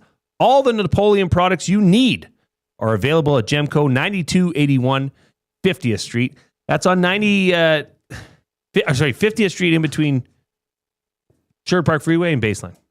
Boom. On the east side of the road. Can't miss it. But just south of Capilano Mall. By the old Sun building. All right, Matt. I mean, you said you saw something yesterday. I could go off on Jays fans again right now and how big of bandwagon Well, I will fans you say guys this, are. Matt. I will say this. You did have some love coming in from Shovelhead. He said, I agree with Matt. Jays do not become my team just because they are the only one in the country. I have no ties to the East. I don't need to automatically cheer for their teams. Collingwood Rob says, good God, Jay, how can you expect a diehard Expos fan to cheer for the Jays? Never will I buy any Jays swag. Yep. To those, I respect. I respect Jays fans that stay on board all the time with the Toronto Blue Jays. That's the one thing I will say. I don't like when Jays fans who are complete bandwagoners, when they're doing well, they come at every other fan base, including us Yankee fans. But when they do poorly, they're just all quiet and they don't even care about their team and they don't even follow what's going on with the Blue Jays. They know nothing about their team. Yeah. You're either all in or you're all out if you're going to get into wars with people or you want to start. If you're a full-on Jays fan, you follow them all the time, and yeah, you get into the war words. But too many people, especially out here. Okay. If the Jays weren't in this position, you would not know anyone on their team. That's not my fired up. No. Can I say a quick fired up before you get into yours? Please.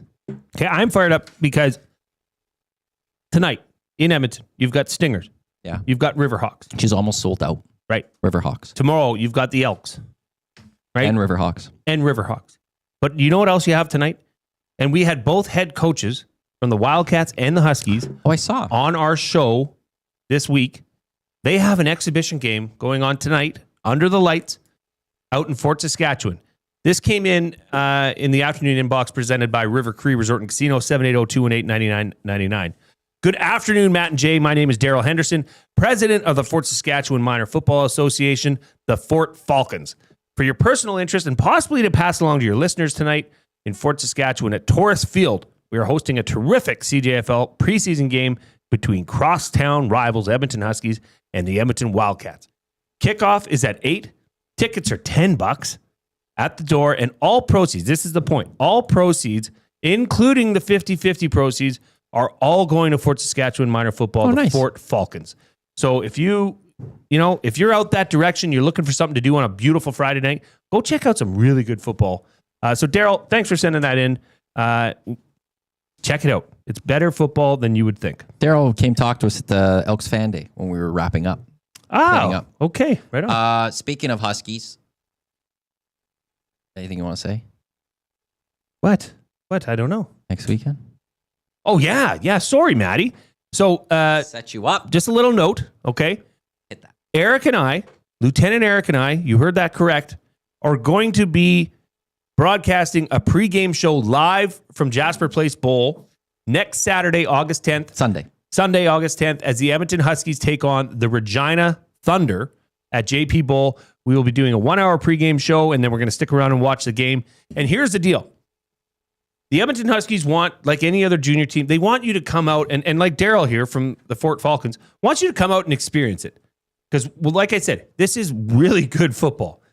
This is the best amateur football you will find outside of U Sports.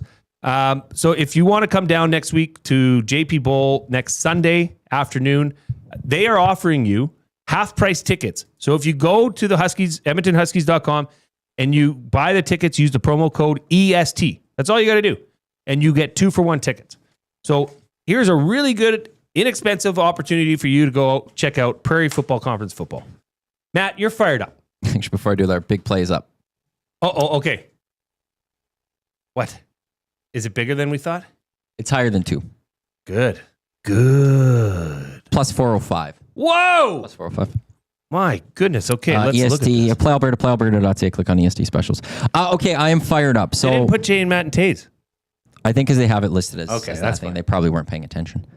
I sent it. You have teams. You could look. I sent it as that way with Taze. Oh, yeah. So this week we've been moving. Mm-hmm. And over the last few days, probably 3 days, I have been leaving this office throughout the day, coming and going, buying things. I need to go pick up things. And noticing we need things. These mugs that Jay and I are drinking. Went to Dollar Tree, picked up mugs. Cheers. Cheers, Coob. Cheers to you as Cheers, well. Coob. Thank you. Picking up just various things. Sorry, I always have to drink after a cheers. You have to. So I've been just going to different stores, going different places, getting different things, looking for different things. And yesterday I went to go pick up a microwave. And there's Walmart on Stony Plain Road over here. So I go to the Walmart over there. But there's also a Dollar Tree right there. Mm-hmm. And we're looking for a utensil holder. So I go first. I'm going to go stop at this Dollar Tree to go get a utensil holder. And I had been in that parking lot over the last week. And this wasn't there. I'm just throwing this out there. But there's an old Rona there, which I think used to be a Totem. Totems at one point, too. I think they did. I think it was Totems, and it went to Rona. And then there was a Rona and a Lowe's, and then Lowe's shut that one down, and it's just Rona Plus across the street, but there's a Rona. It's July 31st yesterday. It's July. Remember that. Guess what I saw? Oh, no. Guess what I saw? Oh, I know what you saw. What did I see? You know what I'm going to say. Spirit Halloween. Yep. No! Yeah. July 31st, and I'm already seeing Spirit Halloweens. Look, I love Halloween. I need a Halloween present or a costume this year. I know what I want to be for Halloween. I'm very much. It's July 31st. We haven't even. Thank you. It's not even August yet. I feel like I haven't even had summer yet to a degree. But there's still things to do. We still have Heritage Weekend this weekend. We got Folk Fest. It's Kerry West. I believe that's what it's called. A festival that's coming up. We got Fringe and stuff. Really? We need Halloween 3 months before Halloween? No, we don't. We need it the month. Give me October 1st. I'm green lighting that. Once NFL kicks off, give me the Spirit Halloweens. Give me Halloween all over the place if you want. July, not even August 1st. It's July 31st, and I see like full Spirit Halloween. Now, I don't know if it's fully opened yet. Don't even put up the signs. Fix whatever you have to inside, but leave the signs off from outside. Spirit Halloween on July 31st. I was disgusted by this. This is great. I was utterly disgusted by this. I had no idea where you were going here, but by God, feel me? Matty, I'm Do happy you feel did. me? I feel you, man. This is egregious. This should be the city of Edmonton. Shame on you for handing out a temporary business license this early. You should not hand out business licenses until at least Labor Day. Absolutely. At least Labor Day. Then it gives them 2 weeks to prep their store, open 2 weeks later. Well, Matty, you're not going to like this. Your favorite spot in the entire world, Dollar Tree, had a small section of Halloween stuff. Trust me, I saw a little bit of that. I saw a little bit of that. That's it. It's too much. But at the very least, it's kind of, it's just, you have to look for it to see it. This was the full full signage, and it was there, and like why? Like you want to know something? There's an election coming up. This municipal election coming up. You want to win my vote? Now we're talking. Go out there and campaign on the fact that when it comes to these, that you're going to limit these things. Christmas doesn't start till Remembrance Day, a day after, November 12th. Halloween doesn't start till mid-September. Like, we need to put some rules in place. Preach, to Matty. limit these businesses from putting these things out too soon. Preach. Too soon, Spirit Halloween. Too soon. Also, get those Pop-Tart costumes back in stock. Pop-Tart costumes? Yeah, I want to be a Pop-Tart this year. Do you? I'm all in on the Pop-Tart bowl. So now for I know Halloween, that. I want to be all in on it again.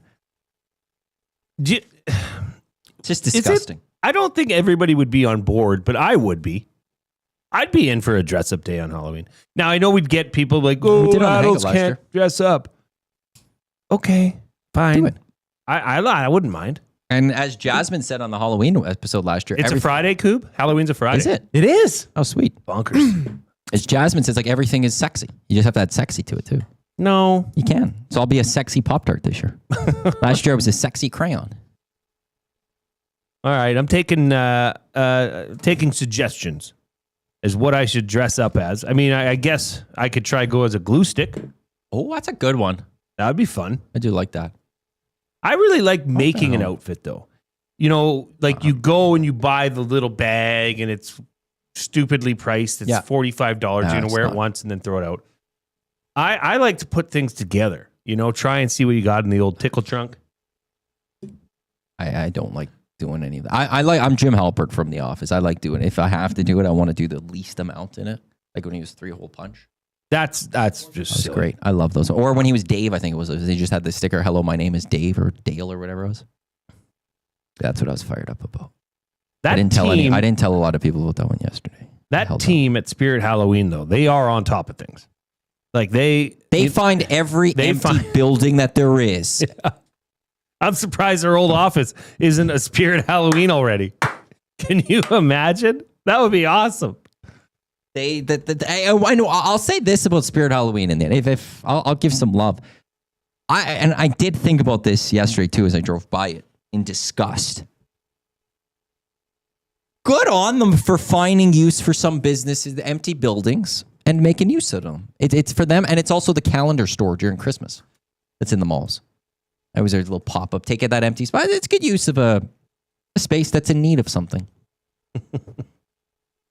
Big Uke says he can't wait to trick or treat at the EST office. Well, don't think that's going to happen. Not on his watch. Why are you saying it's not going to happen on my watch? He doesn't even answer. Not even listening. I am listening because you're the stickler. You're the rules guy. The rules of Halloween is you give away candy. Okay, so then do you want to do trick or treat that day? Well, it's not till night, is it not? That's true. So you guys, who's going to stick 6 p.m.'s way too early. So you guys are going to stick is there around? an Oilers game on Halloween? Pinto Creek does make a good point. He says, you guys are just offside just talking about costumes right now. I know. Like, sorry, Pinto Creek. I know. You're right. I'm disgusted myselh too on that one. Yeah, I think that. And here's the thing. Yeah. One thing I felt bad. There isn't one on 31st. There's one on the 30th at home.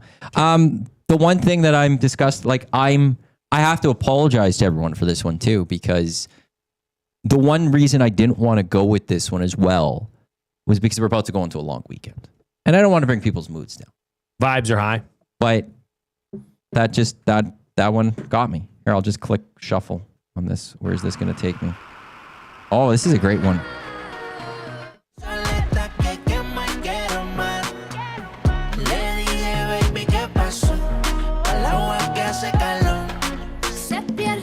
That's a cover? No. Oh. This one's just a song. Oh. I'm trying to see that it was a cover. Ozuna. I heard some of this stuff when I was in Mexico back in March. And I came back and I was playing a bit of Ozuna stuff in my office. And he's like, why are you listening to Ozuna? I was like, yeah. He loves it. Just bring vibes up a little bit there. It's okay. I think it was worth saying. My fired up was simply that, look, I know that Adam Peters is listening. That's the GM of the Washington Commanders. Look, Terry McLaurin's been through Case Keenum. Terry McLaurin's been through Dwayne Haskins. Terry McLaurin's been through Taylor Heineke and Sam Howell. Terry McLaurin has been on the other side of a 40-point on the bad side of a 40-point defeat to the Dallas Cowboys. Terry McLaurin has been through Dan Snyder. Pay the man his money, okay? Give him $33 million. Give him $33 million. And then that would put him, as the fourth highest receiver, somewhere in that realm. He'd be behind CeeDee Lamb. He'd be behind Justin Jefferson. He'd be behind Jamar Chase. He'd fit in right around where he is, maybe a little higher. Lock him in. Now, I'm not worried about it, but I'm just saying. That guy has been loyal to this team. Hasn't asked for a trade before. He's doing what all the other superstars have done the year before. They want to extend. Pay the man his money. Who says no? Who says no? Micah Parsons for Terry McLaurin. Parsons requested a trade today from the Cowboys. Yeah, I know, Matt. Who says no? Well, okay. First off, Terry McLaurin said he wanted a trade. Micah Parsons went off on the Dallas Cowboys on Twitter. Mm-hmm. Who says no? I say no. Terry McLaurin is much more important to Jaden Daniels. Jaden Daniels needs Terry McLaurin. But, Micah Parsons is a heck of a player. But are we getting carried away with the Notes apps announcements on Twitter? Like, Is that what he did? That's how Micah Parsons meant this. This 3 screenshot was on a Notes app. At least if you're going to use the Notes app, don't use the apps. Trim crop it better. Crop it. You want to know something? It doesn't take a lot. It's very easy to write something out on Word. Yeah, and just paste Type it out into that. Or not even that. Get it as a PDF, make it a JPEG, and post the picture. Right. I get why they do it like this, because you can have 3 pictures of it up. No, I know, but there So you're not are going over- ways to do this where it just looks better, and it's not just, okay, you did this at 11:14 in the morning. Your battery's at 75%. You're on LTE right now. I could see also, why aren't you on 5G? What are we doing here, Micah Parsons? Where are you that you're on LTE? Yeah, bad look. What is that? But I should be able to dissect it. He also has do not disturb on his phone. He does. Like I don't need to see that. I don't need to see any of that. We don't need that. Don't screen it. Go to your agent and say, here's what I want, and get your agent to do it up nice, and then get them to post it for you. The Notes app is just such I find way too many serious things are put together on a Notes app. Yeah. There's got to be a better way. Or at least if you're going to do it, crop it. And quite frankly, he didn't type this out on Notes app. His agent sent it to him, and they did it to the agent. Find a better way to do this. Yeah, shame on you, agent. Disgust. Also, find 5G areas. Come on. Oh, even 4G. How are we skipping 4G and 5G, Micah Parsons? LTE. Like, he's great on the morning show. Where do we have LTE anymore? Here, 6 to 9 on But cellular. Yeah. Okay, for those that have been asking, yes, we do have Stingers tickets to give away on a Sunday. I don't know how we're going to give these away right now. Which is, well, we'll figure it out, man. Yeah. You Bandits. and I. You and That was I. yesterday. We've got a phone here. We can call. Yeah. Oh, we'll figure out something. Okay, so yes, we are going to give away I have an idea. a 4-pack of tickets to the Edmonton Stingers versus the Saskatchewan Rattlers. We're going to give those away right now. That game is Sunday, August 3rd. Okay, no work on Monday, at least for most people. I know a lot of people work. I used to work on the weekends, on holiday weekends, so I understand. But if you can go Sunday, August 3rd, 4 tickets, you need to answer this question. You need to send it to the River Cree Resort and Casino inbox. Not you, Coop. Who? Not you, Coop. Not you. Oh, yeah, Coop, can you please refrain from shouting out the answer? I get shouted out. This This time. time. Text it in. Once can't again, text it in? the afternoon inbox is presented by River Cree Resort and Casino, home of the Kitchen Restaurant. Sundays and Mondays, 50% off the entire menu available. Sundays, Mondays, 5 p.m. to close. You need to answer this trivia question. The first person to answer it in the inbox, the afternoon inbox, gets these tickets. Which former Edmonton Stingers player won the CEBL MVP award in both the 2020 and 2021 season? Which former Edmonton Stingers player won the CEBL MVP award in both the 2020 and 2021 season? He Send also that did it in 19. to the River Cree Resort and Casino inbox, 780-218-9999 for your chance to win a 4-pack of tickets to the Stingers against the Rattlers Sunday, August 3rd at 4 p.m. But first, the Cube.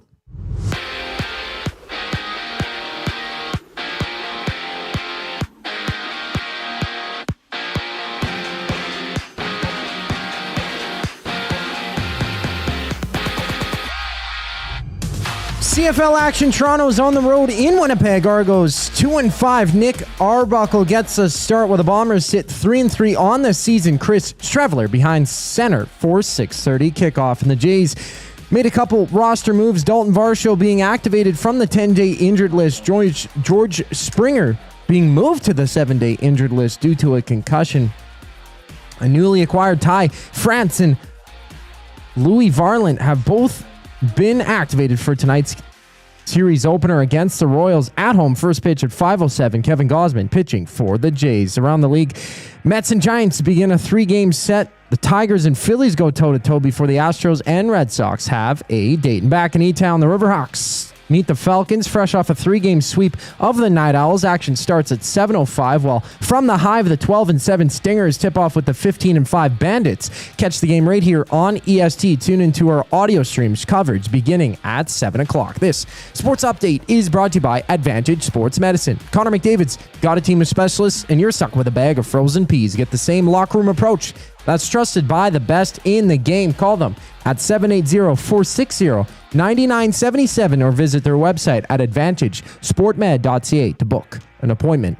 Today, the winner of the Stingers tickets is announced on the other side of the break. I'm Zachary Kubish, and you're up to date. The EST Hangout. I do have concerns with Dan Campbell. I love his riverboat gambling style of coaching in a way. One of these years it's going to cost him. Would Dan Campbell have ran the ball with Marshawn Lynch on the 1 yard line in the Super Bowl that year? I don't know, because there's a great article in the Washington Post, though, that says Bill Belichick baited Pete Carroll to do that. It was actually a brilliant coaching move by Bill Belichick that forced Pete Carroll to throw that football. The EST Hangout, presented by Sentinel Storage. Weekday mornings 9 to 11, only on Edmonton Sports Talk, your clear choice for Edmonton sports.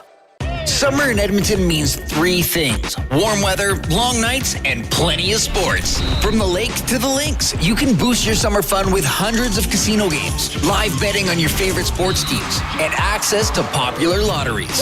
All in one app, anywhere in the province. Download the Play Alberta app today and deposit $20 or more with promo code YAG50 to claim a $50 free bet. That's promo code YAG50 for a $50 free bet on us. Redeemable once per Play Alberta account. Remember, if you gamble, please use your game sense. Salute to Service is back. Your Edmonton Elks battle the Hamilton Tiger Cats Saturday, August 2nd, 1300 hours.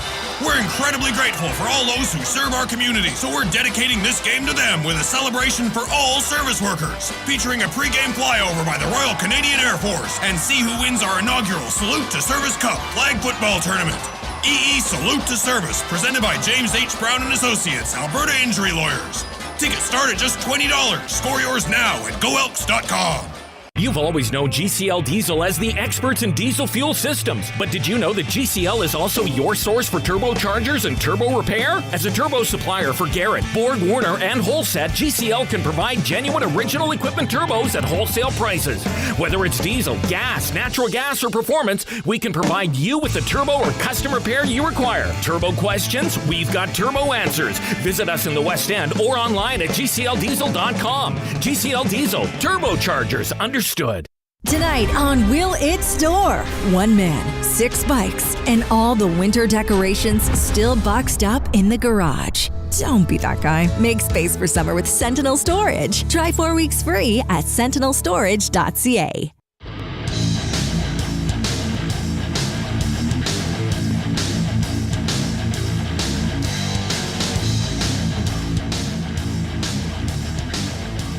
Welcome back to the Reid Wilkins Show with Jay Milne and guest host Matthew Iwanyk, cruising you into a Friday, a fantastic Friday. What's your radio voice? Like if you had a, I honestly don't do voices. like a what do they call them? Like a You're talking old time disc radio. jockey. Like Cubinator coming at you here live from 702 Rewind FM. Oh, well done. Yes. That Rewind was good. FM is a solid name for a station. Wow. Did you just make that up?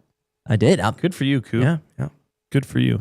That would be totally like Rewind to me. I think that's a station playing like 90s, 2000s. Yeah, probably. Wait, isn't At there this radio point. stations for It Rewind is. FM now? Yeah, that's where my.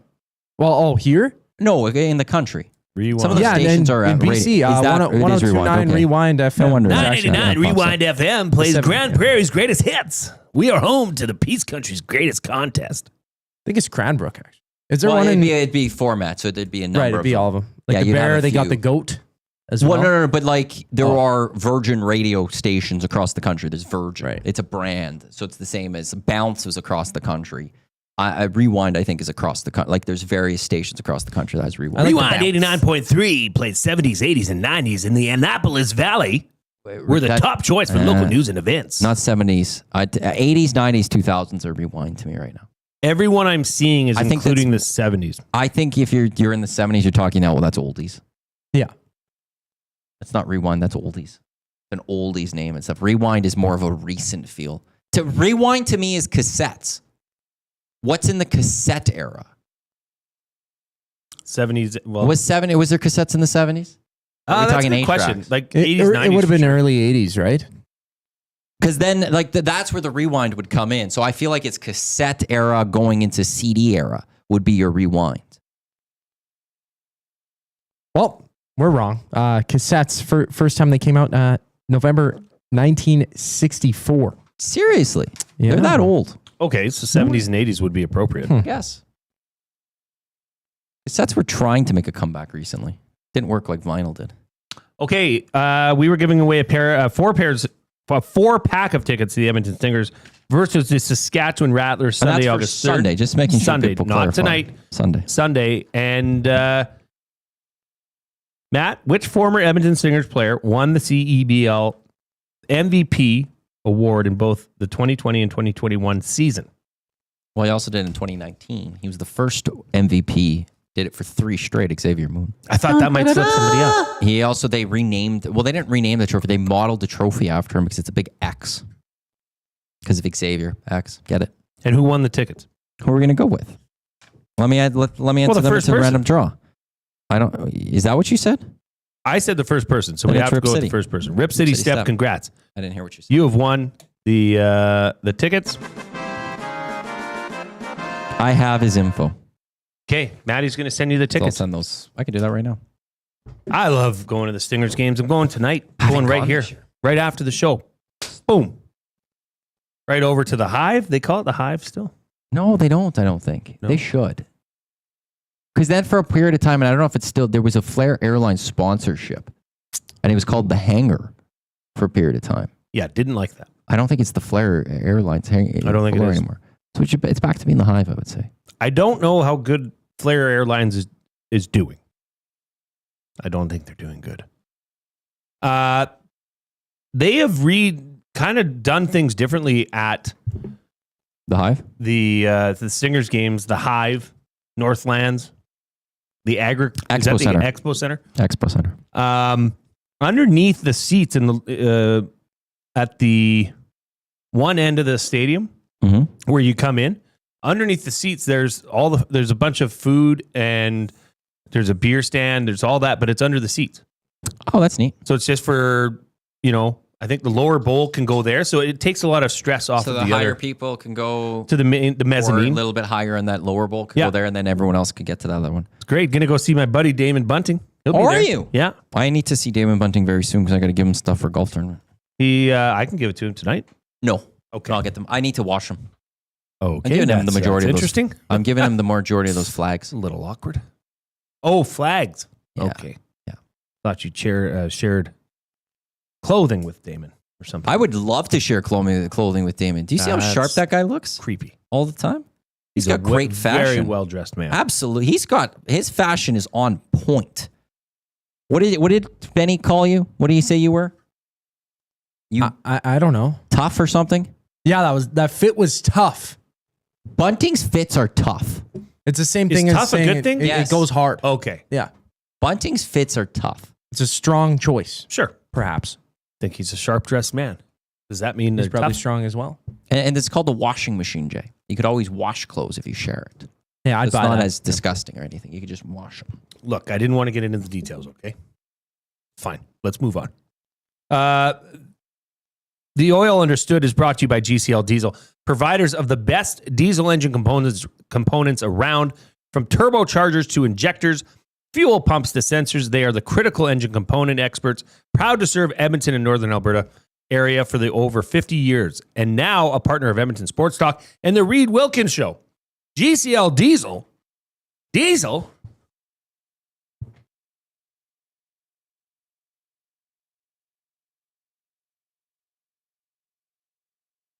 Understood. That was a good one. All right, Matt. 92 players today were invited to the national team orientation camp. Men's, women's, and para hockey teams are going to be gathering in Calgary late August. This is a 3-day event, off-ice event, in which players and staff from all 3 programs will take part in presentations, team building, meetings, etc. 42 NHL players, 3 goaltenders, 13 defensemen, and 26 forwards. 42 NHL players have been invited to this orientation camp. 3 of them have won Olympic gold: Crosby, Doughty, and Tavares. 12 won gold at the IIHF World Championships, and all 24 players who were members of the Canadian championship team at the Four Nations Face-Off, Deal with it, America, have also been invited. Now, here's the question. Which players are non-negotiables? They're on the team for the Olympics in 2026. By the way, Evan Bouchard, Zach Hyman, Ryan Nugent-Hopkins, part of the invite from the Edmonton Oilers, along with Connor McDavid. Well, all three goaltenders are guaranteed, I guess, unless there's an injury. I'm surprised by that quickly that they didn't invite any other goalie. Right. I'm actually surprised that like a Logan Thompson or Stuart Skinner, like they weren't even part of a bigger invite list to just have some sort of competition. Like, let's say, knock on wood here, a Bennington or Aiden Hill gets hurt early in the season. And Sam Montembeau's still on. I know, but you didn't bring anyone else. Like, I don't know. I know this doesn't mean much. You could still pick someone else. I just don't know. If you're bringing all these other players, why not bring in two or another couple of goalies? Okay, let's play a game. Non-negotiables. I gotta be a little tough. Olympic rosters consist of 25 players. Yeah, 22 skaters, 3 goaltenders. So you think you got to bring what? 8 defensemen? 7 for sure, right? Let's say 7D and 15 forwards. Well, you know what's an easier way of going about this? What? Which players in 2025 Four Nation squad are not the locks? Are not? Yeah, because I think the majority of that Four Nations team is back. And by majority, I think like 80% of them. Well, then I have to bring up the 2024. And that's what I'm looking at it right now. And if you go by automatically Hill, Montembeault, Bennington, they are back. If you look at defense, it's Devin Taves, it's Travis Sanheim, it's Shea Theodore, it's Josh Morrissey, it's Thomas Harley, it's Cale Makar, it's Colton Parayko, it's Drew Doughty. I'm guessing Drew Doughty's going to be there, just added extra experience. Parayko's probably going to be there. So we're just looking going to at be there. The defense right now. I'm just starting there. Like which defenders wouldn't be back?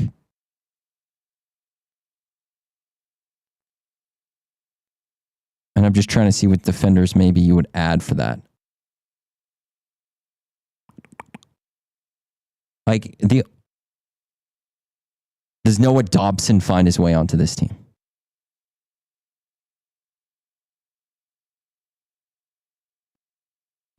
And even forward group. Colton Parayko? He played well for a period of that. But yeah, maybe he's the one that falls out. I mean, Drew Doughty goes could be in pushed in out. that one. Drew Doughty could be... I think because you said there was 3 players. Who was the other one? It was Crosby, it was him. Who was the other one that was part of Marchand? Tavares. I do think you want a little bit of experience of the Olympics. So then let's say 2 are out, who's in? Bouchard? No. I don't think what Canada needs is the scoring. I thought Ekblad should have been on the Four Nations face-off squad. Ekblad might be one. But he wasn't on the Four Nations team. I can see maybe Noah Dobson. And then like forward-wise, there's a couple of names that are going to come up, but I don't think it's going to be major changes. Zach Hyman, I could see being a guy that, if he's playing well, will get in there. But quite frankly, when I'm looking at this for the Team Canada, I don't know, because of how recently we had a best on best. I know. Which is going to be a year removed. I don't know how many, I think for the most part, as you go into that camp, I could make an argument that every single one of those players, they've got the upper hand. Roll it back. And you've got to show, if you're on the outside, you've got to go prove, not in the orientation camp, but the start of the hockey season. You got to go prove that you're a worthy spot and hope one of those other players falters to start this season. You could take their spot.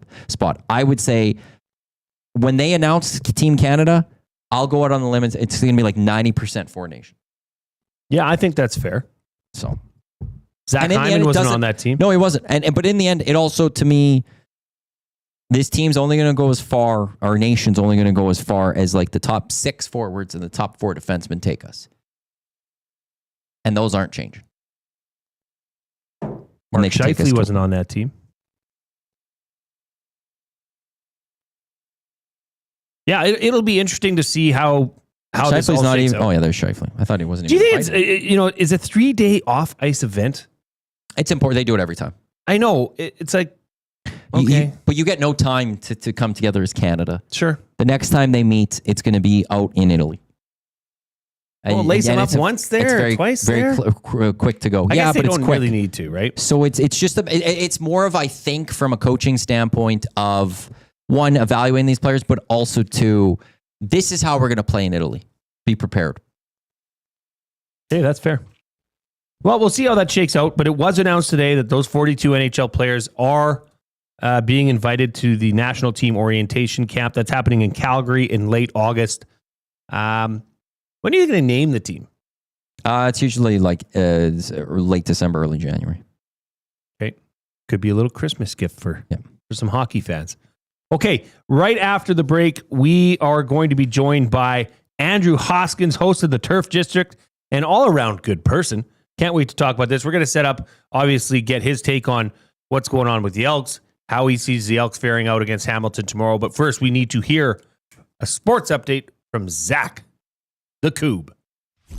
Two guys and a goalie. When I played against Jason Smith and Jr., and it was only a couple of times, it always shocked me, his transition. Oh, this is a skilled puck-moving defenseman. We had this thing, we called it the Cobra Kai. Like he would basically grab people by the throat and one-arm them down. It was obviously a holding penalty now, but he would do it all the time, and he was vicious. Two guys and a goalie, presented by GS Construction. Tuesday and Thursday afternoons at noon, only on Edmonton Sports Talk, your clear choice for Edmonton sports. Win a trip to Osheaga with the Banquet in Aperol. We're sending one lucky guest to Montreal with flights, hotel, and 2 tickets to one of Canada's hottest music festivals. Enter by July 26. Details in store or on the Banquet app. Get real. Play hard. You know Dawn. Everyone knows Dawn. Dawn from Frontier Cartage. That's right, it's me, Dawn from Frontier Cartage, where we're setting the standard for cartage service in Edmonton and beyond, offering city cartage, Alberta Highway, short haul deck, and more. My team and I are bringing our years of industry experience and expertise to every mile. Join Dawn and her boys in a new chapter in transportation excellence, dedicated to exceptional service. Call Dawn at Frontier Cartage, 587-222-5826. At Mind 360, we invite you to embark on your mental health journey in a safe and comfortable space. Conveniently located in St. Albert, Mind 360 has a diverse team of experienced clinicians that offer a broad range of tailored services for children, adults, and families. Furthermore, we are very proud to serve our military, veterans, and first responders. If you're looking for counseling, treatment, or assessment, understand that you are not alone. Contact Mind 360 at mind360.ca to book an appointment today.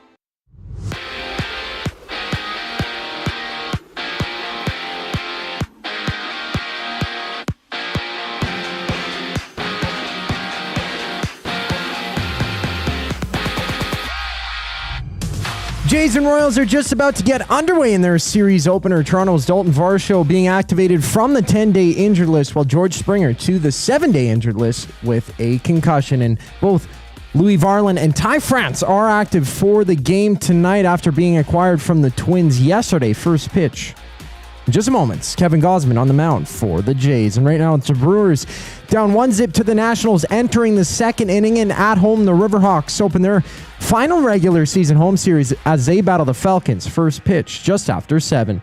Back in Canada, or staying in Canada, Argos and Bombers hit the field. Chris Straveller gets a call for Winnipeg. Nick Arbuckle, the starter for Toronto, kickoff at 6:30. And the Stingers, they also play there in action at home against the Bandits. Catch the game right here on EST's audio streams. First pitch at 7 o'clock. I'm Zachary Kubish. That was your sports update. The final hour of the Reid Wilkins Show starts right now.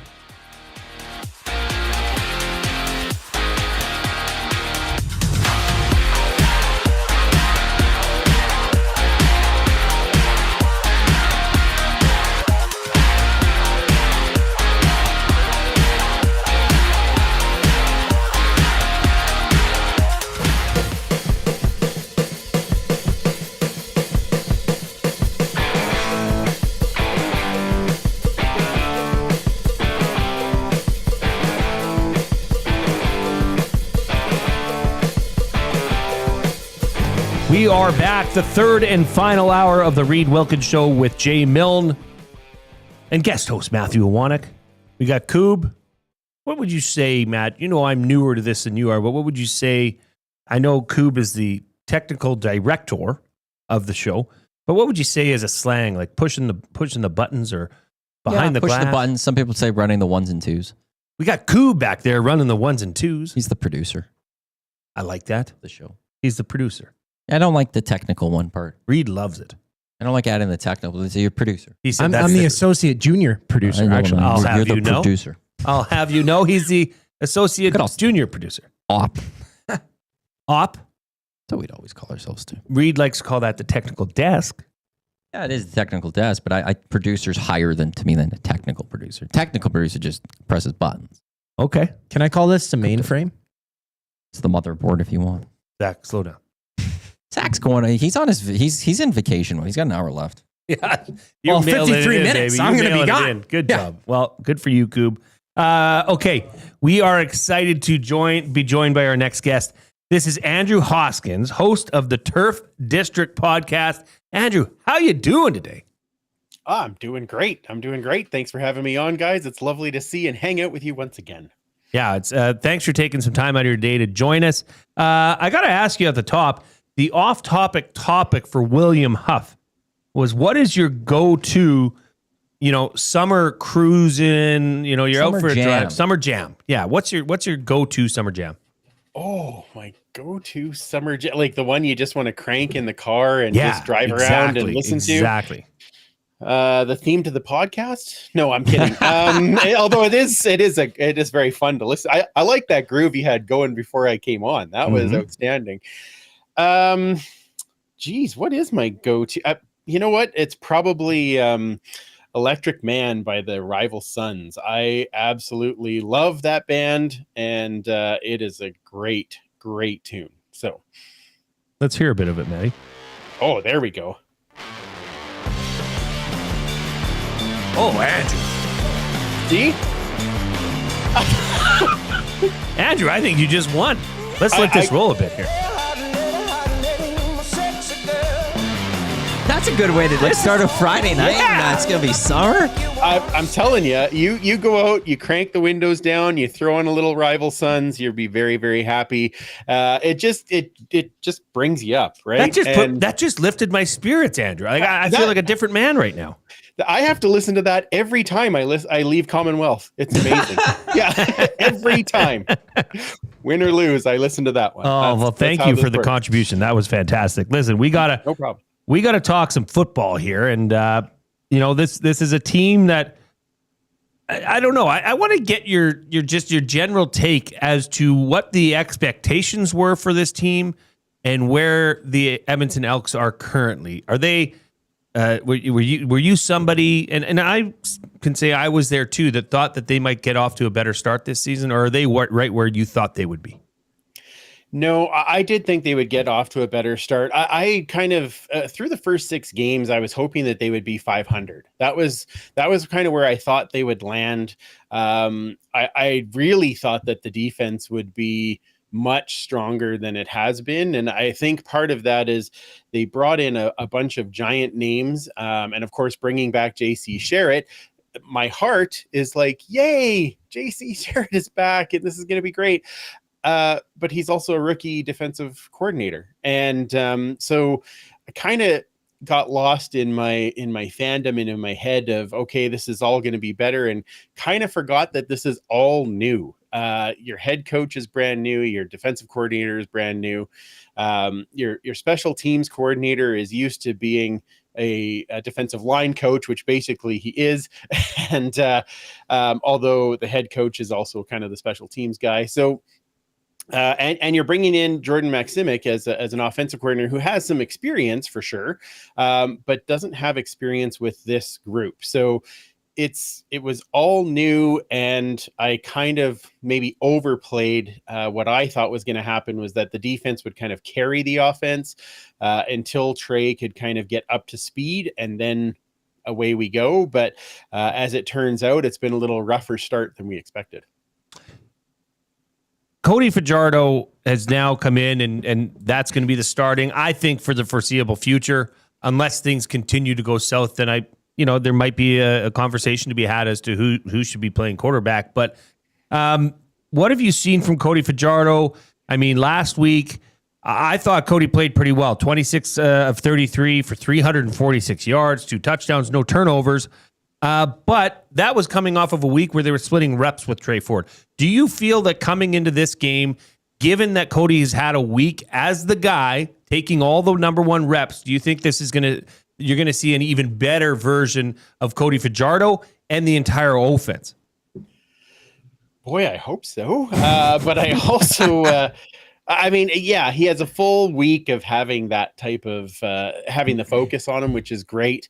I guess the thing is if you look back through Cody Fajardo's career and you look back in Saskatchewan, and especially when Sorrells was the offensive line coach who is here now, Cody got sacked a lot in that particular year. So as much as a lot of people want to be, kind of like, oh, the offensive line is awful, blah, all these types of things, I think Cody kind of does that to himself too. He got sacked a ton in Montreal as well. So I'm hoping that they can kind of learn.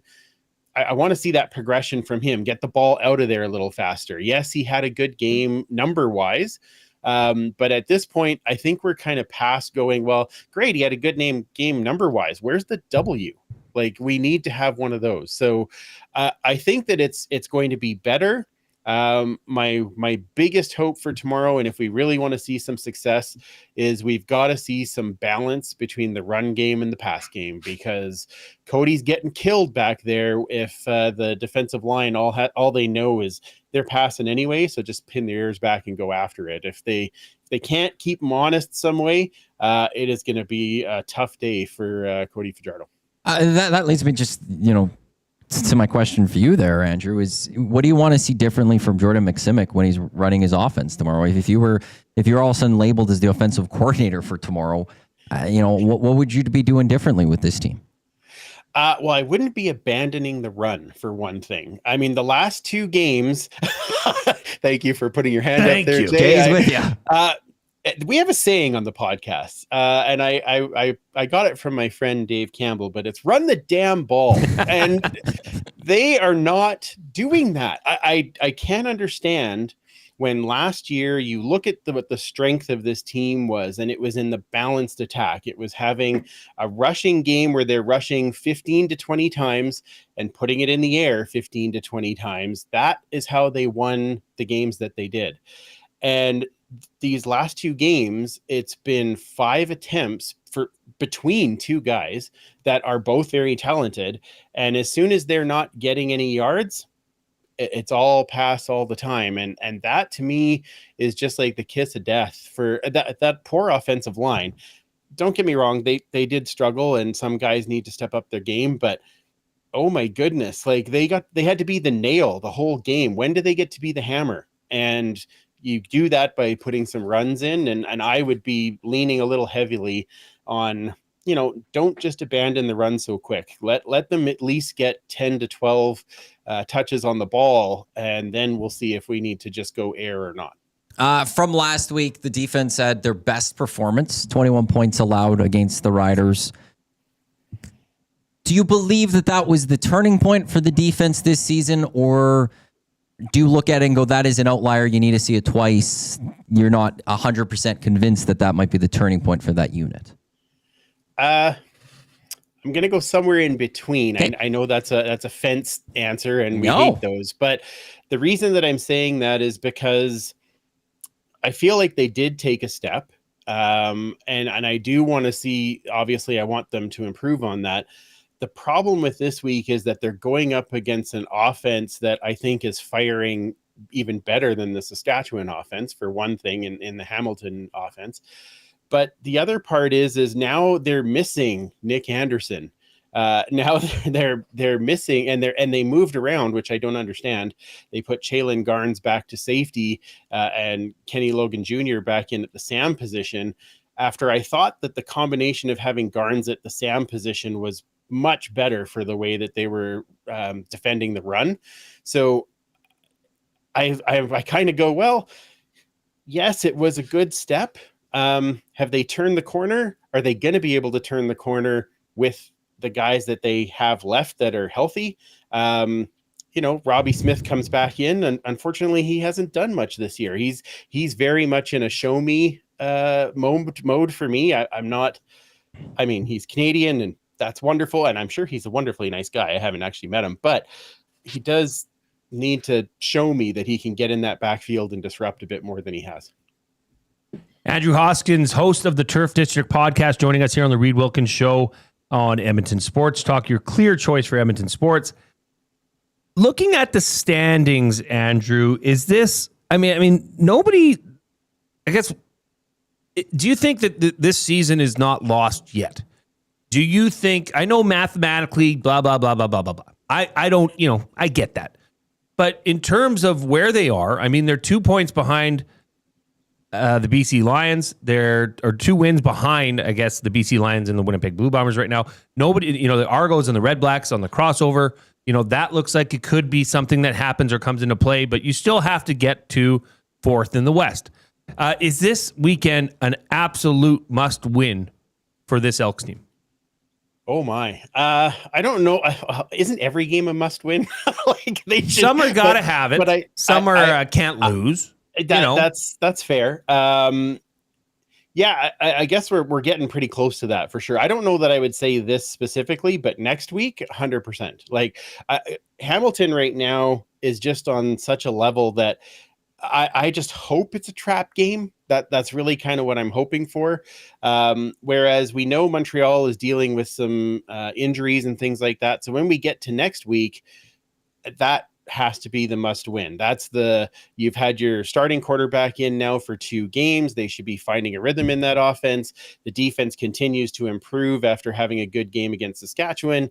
That one is, to me, that's the must win, which would be great because I'm going to be there. But this one is, guys, we need to get a W at home. We need that more than anything. They have to put on a really good performance at home. And I think that's kind of where I'm sitting at for the game tomorrow. It's a 1:00 start tomorrow, which means tailgating 10:30. Ready for an early tailgate? Absolutely, I am. We're going to be setting up at 10 in the morning, which is craziness. Although with the heat, maybe it'll be a little bit better to have be standing over that grill at 10 instead of at 3 in the afternoon when it's going to be screaming hot.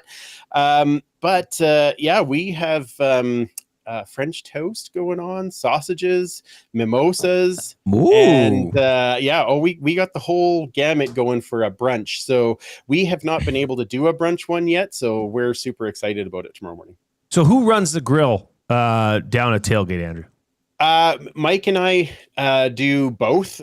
So he brings down his flat top, and then I bring my barbecue with a cookie tray on it, and we kind of share the work. And then Kayla will rotate in now, so that Mike and I get to walk around a little bit, and we're not just stuck behind the grill the whole time. We both work on it, and then just share as people come over and get a chance to talk as we're serving it up. Well, Andrew, sluice juice, soda, sluice juice. Tomorrow's the perfect day for sluice juice. With the brunch. That's actually great. That's a good point. Well, you could have mimosa, and then you could have sluice juice. Just think you might need it for the game.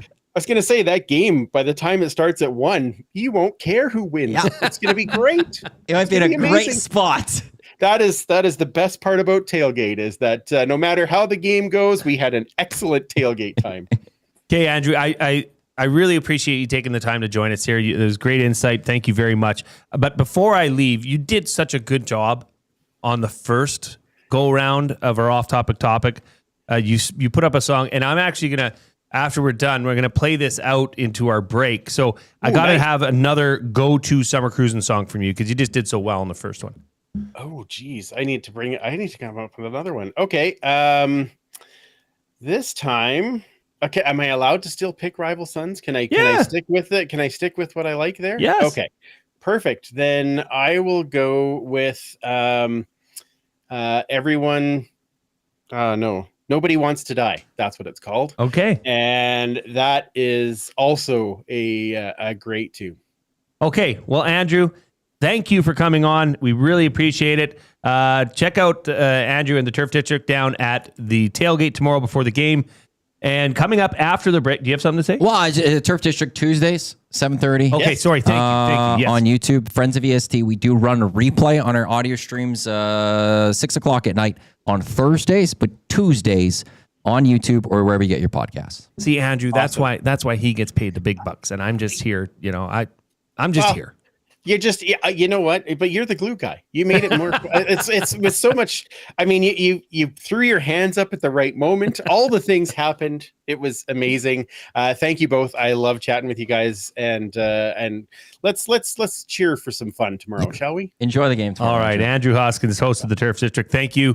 With that, we are late getting to a break, but coming up after, we've got buying or selling for Damon Bunting Real Estate, and we are going to get into this bird draft. But first, the rival sons to take us out.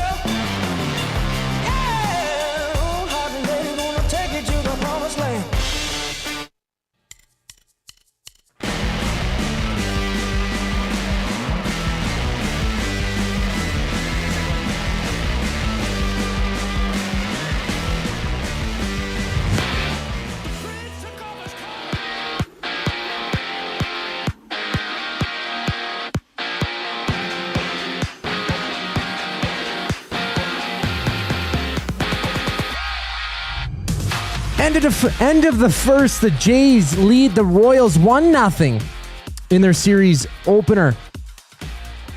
And the new guys, Louis Varland and Ty France, are active for the game. 6 other games are live. Brewers and Nationals locked at 1 apiece in the second. Giants and Mets locked at 0s. Bottom of the second with the Dodgers and Rays just about to get underway. Down at Remax, the Riverhawks and Falcons scrapped just after 7 o'clock. Edmonton sweeping the Night Owls in a 3-game set, which wrapped up last night. And Friday Night Football in the CFL, Argos and Bombers duke it out at 6:30. Nick Arbuckle gets the start for Toronto. Chris Streveler for Winnipeg. CEBL action. It's the Stingers hosting the Bandits. Edmonton 12-7. Vancouver 15-5. Listen to the full game on any of EST's audio streams. Tip off at 7 o'clock. And there's 5 games in women's basketball. Mercury facing the Dream. Fever battling the Wings before LA visits Seattle.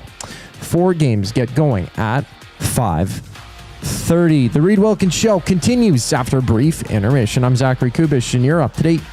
The Oil Stream. Who are the top 5 Oilers captains in franchise history? Moose, number 1. Moose ahead of Gretz? Yes. Okay, who's number 2? Wayne? It's got to be Wayne. Where do you go from here? Well, let's go through Bucky. Yes. Shane Corson.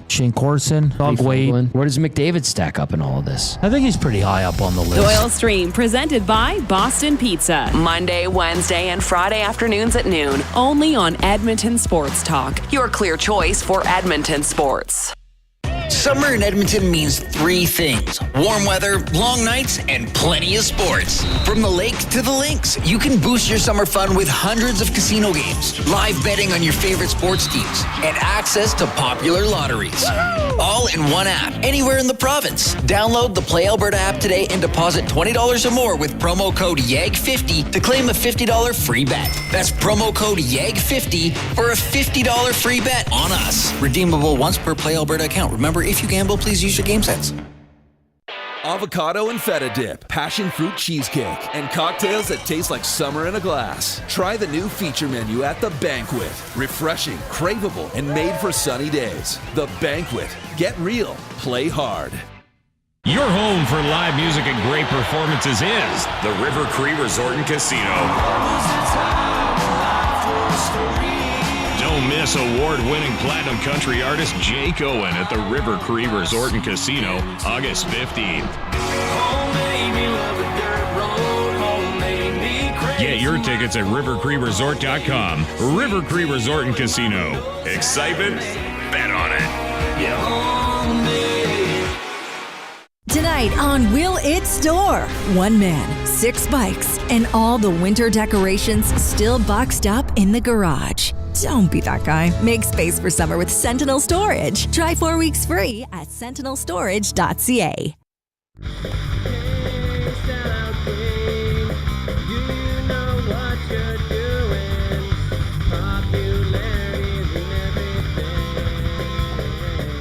Welcome back to the Reid Wilkins Show with Jay Milne and guest host Matthew Iwanyk. It's almost a long weekend. Mm-hmm. You excited? Mm-hmm. You ready for the weekend, Matthew? I'm ready not to show up in this building for 3 days. Yeah, you're going to go full. No reason for me to come in. Gone. Good for you. You deserve a that. long week for that. It's been minimum 10 hours per day here. Other people work long too. I'm excited that I get a long weekend. Well, I know it's been said several times, but I haven't had the chance to say this on air to you. Is that the whole move went? Do you think it went about as well as it possibly could have? We didn't miss a single show. Well, that alone is pretty impressive, and that's not coming from me. That's coming from Reid, who's been doing this a lot longer than me. He couldn't believe that we weren't going to be down for a day. So hats off to you and Dusty for the move. It was great. I thought it was smooth. There's been almost zero hiccups. There's small things that we gotta. Yeah, but here and there. We're not. Look, if I was TSN or Sportsnet, you could build an entire studio while one studio is operational. You could get all the kinks out beforehand and you do your test runs. We don't have that ability. We couldn't afford two. We just went live. We couldn't afford 2 leases going for 3 months so we can get this place fully ready in that place. So there's going to be those things that we have to work out. But to me, we didn't miss a beat on the air. Everything's technically everything's running. Wirecast is working fine. Our shared server's working fine. The internet's working fine. I've even run some wires in our rack room. It's all nice and clean. I'm very pleased. We've got some other things to clean up, but I couldn't have asked for a better move in that sense. I thought it was great. Thank you. I thought it was really good, and I wouldn't change anything, Matty. You did very well. I'm glad we didn't have to actually move most of the. That was a great decision. That was a fantastic. Thank you, Don choice, Ellis, because he's the one that told me I could get you our movers. And I'm like, that's a good idea. Otherwise, we would have been doing all that. That would have been bad. And we couldn't have, we were going to try to do all that without missing shows. We would have missed shows. Yeah. We would have exhausted. Would have been awful. It is time for Buying or Selling, presented by Damon Bunting Real Estate. Damon Bunting has been a consistent top producing realtor in the greater Edmonton area for over 17 years. He and his team would love to help you find that right home or make the move from your current home. Community driven, he understands what it takes to make a difference in our city. Check him out on DamonBunting.com or the Instagram handle of Damon Bunting Real Estate. Okay, Matt, here's what I need from you, okay? I need you to take a deep breath and just go with the flow. Because I know, Coop's doing this. Give me your zen. Do not let the anger overcome you. Do not let the anger overcome you. Do not, let the anger, it's what you said. Because let's be honest, since your departure as the commissioner of the EST drafts, your resignation, let's just be clear about that, you've been a little bit persnickety towards... Because you guys have been persnickety to me first. You've been a bit persnickety towards the draft. Okay, so I'm asking you guys have been that way to me. That's you guys have done it to me. So do not make this a one-way street. It's a two-way street. What have I done to you? Been persnickety about it. How? You've made comments. You guys all make comments about my time as a commish. Even though, here's the thing: the errors that Commissioner Quinn Phillips has had, if I made those exact same errors, would be blown up with massive controversy. You guys would all be talking about how terrible I was. That's not true. It is 100% true. Yeah. Well, okay. We have a draft of birds. Yes. Apparently coming up next Wednesday. And that's one of my beefs I have. Apparently you guys have a draft coming up. Okay. So you want me to go and because you're not on that I have chain? Mentioned this a number of times that we've done the draft. I don't care that I'm no longer the commissioner. I am a host of the ESD Hangout where these drafts happen. And no one ever tells me when these drafts are happening. Okay, I'm going to add you. Please. I also need to know what you guys are talking about, like what your categories are, so I could talk about it on the pre-show. If I could add you, I would. I don't know how to. How do I add you? I have to talk about the show. I also have to make sure I don't book guests for that day and show up and there's a draft. No one ever tells me what's going on the show that I am on. There's my little beef on that.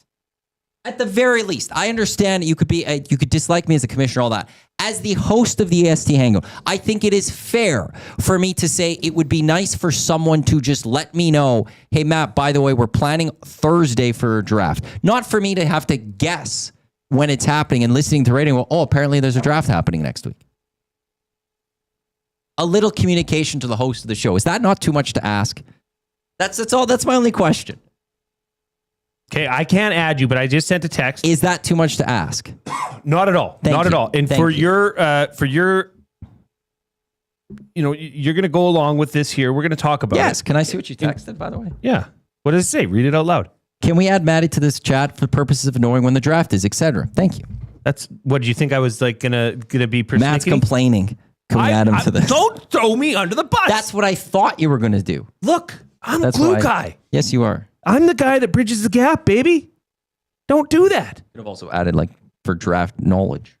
For draft That's okay. purposes, etc. I put in etc. so that there's other things that it could be for. Anyways, I want to know because I know nothing about this. There's so many categories that could happen on this one. I get riled up about these drafts. You know that. Yeah. I like to perform well. I prep. I put in the work. You have been a consistent top performer in this one. I've been doing all As right. Damon's been a consistent top performer in the area, you've been a consistent top performer when it comes to these drafts. I don't think you finished lower than second. I don't think I have. I mean, I'm good. I think if we average all the draft positions, I'm number one. You might have the best average position of all the EST drafts. Straight up. I appreciate that, and I do take them serious. Okay, and I know it's a draft, but hey, we gotta have fun sometimes, especially in the summer. They are victories. Yeah, moral. One I You're did a tie for competitor. first. I am. You want to win. No one goes into a draft wanting to lose. I don't like to lose. Yeah. Oh, VR Montenegro asked in the chat, and for those wondering, the Turf District, their tailgate spot is on the side closest to Clark Field, so it would be the south side of tailgate. They're doing the French toast with sausages that Andrew said. Elks Herd, I believe, have pancakes, and they're a row over, as are Jason and Andrea. And then there's a few, like Dave in Section T is closer to the stage. There's a few other listeners around the place, but Turf District themselves, they are on the south side. And look, here's one thing I'm going to say about the tailgate people, all of them. They all do this out of the kindness and the heart. Yeah. Some of them have little donation box or something. It's always nice to chip in a little bit if you can. Yeah. A couple bucks, you got a couple of just help pay for toonies the or food. something, couple of $5 or something. Or some of them have the things that you just scan, tap, and you pay. They're paying for all these, and it can be costly, some of these things, and it's just their kindness of their heart. So if you see those donation things and you're grabbing some stuff once in a while, it's nice to throw some bucks their way. Well said. I agree. On to this draft. Mm-hmm. There's a lot of categories for the bird draft. Well, usually there's 6-7 categories. Oh, there's more. Usually. But there's 15 rounds. Yeah. But there's I see what you're saying. Usually Categories, there's one that's probably going to just be general. Yeah. Like birds. It doesn't have to have any rhyme or reason. So we're not going to focus too much on that. I thought this draft was going to be weak. And then we talked about it on the Hangout probably about a month ago. And we started rattling off possible categories and went, this is actually a really cool draft. Well, the first one that comes to mind in me is sports birds. Like the birds of sport. Teams. Teams, yes. Like the Arizona Cardinals. The Baltimore Ravens. Right? The St. Louis Cardinals. You can go into all sorts of... there's a lot of Cardinals. But you can go a lot of college football. Coop had his hand up. Go ahead. So it's just sport birds? With the teams. Or specifically the teams. Is it the, could is you it pick the Larry bird, or is it... Well, that's later. That's a different category. What? I missed that. Names. Larry Bird. Right. Oh, I didn't even think of that. So sports birds, that'll probably be 2 or 3 deep because we are a sports station and Dusty usually likes to focus on that. You have to have some sports. Now, the sports team one, here's the question I will throw out there. Is it just the nickname or is it a specific team? Like, do you draft Cardinals and you get all the Cardinals as a good? Because there's a lot of Cardinals out there. Or do you draft the Arizona Cardinals? I think you draft the Arizona Cardinals. So then I could take the St. Louis Cardinals. And I believe they would still be open because So they're different logos. We could have just a bunch of Cardinals. You could, but I Louisville think there's Cardinals. enough. There's enough. What's Stanford? They're the trees of some sort. They're the Cardinal. They're the Cardinal. I thought they were Cardinal or something. But we talked about it on the show yesterday. Thanks for listening. I hate that name. Are they? Cardinal is singular. Okay. I thought they should have been the Stanford Redwoods because it would have worked both ways. Like, hello. Awesome. It's right there. California Then Redwoods. they think they're smart. Yeah, I know. It's like they think they're the Ivy League of the West. Not by that. What a joke. But that's the one question I would have because there are some that play Seattle through multiple. Seahawks. Yeah, we'll have to sort that out. I mean, that's ultimately up to Commish Quinn. So there's going to be a sports. The Ravens. There's got to be a birds of prey category. Or okay. I think maybe not scary birds. Like just a that's scary all of them for category. Dusty. Me too. I'm terrified of birds. Well, that's right. You are too. Aren't all dinosaurs birds? Are all dinosaurs birds or only certain all birds? birds are birds are all dinosaurs. dinosaurs. They descend from certain Yeah. dinosaurs. Just twist that which around. I could play. There's the bird dinosaur. Isn't there a player with the nickname Big Bird? Like, what if your nickname has bird in it? Oh, that's not bad. Like Still a name. Birdman? I don't know if that's a What's deep a enough. flying bird again? What's the what? Just Which any one flying flies? bird? No, Pterodactyl? dinosaur. Pterodactyl. Thank you. Oh God. It's spelled with like a PH. No, I know it. Spelled with a PT. PT, sorry. Oh, Gotta get my no. P's and Q's together. Pterodactyl.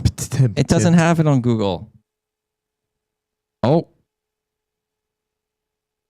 No, it doesn't have it. As Good, Google. because they don't darn. exist, Matt. Nobody could ever know what they sounded like anyways. Darn Beat it. I'm gone. So there's got to be sports birds. There's got to be Is there scary enough birds. bird names like Larry Bird? I don't know. I guess. Yeah, I don't know if there is. How many former athletes were named with bird names? Big Bird, Mark Fidrick. That's a really old. Well, there's sports got to be. player. So there's got to be sports category. There's got to be scary category. Maybe there is fictional birds, right? Like Big Bird. Or the chicken from Family Guy. Yeah, that's a good one, Coob. Is chicken considered a bird? Like, are we going It- fully it- into it's the a- chicken it's a- world? it's a bird. Yeah, I don't We're going Penguin's into a the bird. chicken world and all They So have you that. could pick the Pittsburgh Yeah. Penguins if you wanted to, right? Well, technically, I think penguins are a bird. You want to know something? These are going to be tough decisions for Quinn. The birds of summer, Oh yeah, like Donald Duck. right? There might even be a fictional and then a cartoon category, separate. Those are the same. I know, but like Big Bird was on TV, like it was real, but it was a costume, obviously. I guess they are the same. It's fictional still. How about flipping the bird? Bird terms, like you really laid an egg there. Oh, Yeah. but there's not a lot. Like you when you're doing a category, it's got to be at least like 7 or it 8 could be deep. one. So you could do one, but it can't be only like 2 deep. And then beautiful birds, The Like early the- bird gets a worm. like the peacock. That's 3 already. Beauty, right? Like you'd have An to have eagle. I still would put eagle as majestic. that would be majestic. but it's also Swan. terrifying. You ever Flamingo. swan, a good dove. When you see an eagle with the wings, you're like, oh, they're about to, something up. Edmonton City bird, the magpie. Big Uke says calls, songs. I sure, but I don't think don't think too that's niche. defined enough. I don't think enough people know When calls. you I like say, the eagle. I like the sound of the song of a black-winged redbird, A loon. or red-winged blackbird. I don't know that everybody, and we're not going to have the ability to just, here's the sound. You could. True enough. Well, it's up to the commission, I guess. No, it's not. It's all up to me. That's a technical question. Okay, that's up to you. That would fall under me if I could do that. But then it would be up to the commission whether she could adjust quickly and do that. Like Big Uke's in on this. So movie birds. Birds about movies? Or movies about birds? Jeez. Anaheim Mighty Ducks. Yeah. Rio? Birds, the movie Birds, which was one of my favorite movies. I wish I was young enough or I was around for that one when it came out. It's just it's not even, there's no conclusion to it. They leave and the birds still took over the town. I think this is going to be a big, heavy sports category. I could see the sports category being 6 deep because you've got so many options and you've got so many different sports. I mean, the Blue Jays, the Eagles, but I think they have to be specific. The Riverhawks. The Riverhawks. How high do they get taken? The Stingers? It's not a bird. The bee. Bird songs. Like he meant songs about birds. Like, I wanna fly like an eagle. Coob, look at you. There's yeah. that. Yeah. What are, let's ask Ooh. ChatGPT. What are the top songs about birds. But you could go Free Bird. There's Blackbird. Oh, the Beatles one. Yeah. Yeah. You could do like it's saying songs that are about birds and stuff. So there's all sorts of different ways to go about that. Bob Marley, Three Little Birds. Ooh. Oh my. What? In Stevie Nicks' song, she uses just like the white-winged dove for Edge of 17. I don't know if that's a deep category, but I think it's worth at least something. one. What I would like is for you and Tommy to dictate a little more. Sure. Of these categories along with Dusty and Eric. I'm just going to say that right now. It's never for discussion. It's always like, hey boys, here's the categories. And I think you should put in to the chat, these are some of the categories. And you just say, these are some of the categories for the next Well, week. I can't, Matt. I don't have enough tenure here. I'm too new. You just say it. You do it. You text the group. From your account? Sure. As if you were me. Yeah, it's as if I was you. Okay, which ones are we locking in? Sports. For the draft, we are selecting how many sports teams? This is going to get me in trouble. Well, I'm going to come back after you and say, by the way, that was written by Matt. No, then I'm not doing this. I just think that it's at some point either the commission has to make all the declarations here, or it has to be a collaboration from the four of you, not just two of you. That's all I'm saying. It's one or the other. Birds fly together. How about food? Turkey. Top birds that are food. Birds that are food, or the top food of from birds? Top food from birds. Do you go that with, way? Dustin could take chicken tendies. Well, I was gonna say, or do you go with the part of it? So the chicken wing, the chicken breast, the chicken. Well, you can thigh. go with anything. You can then go with the chicken fettuccine Alfredo.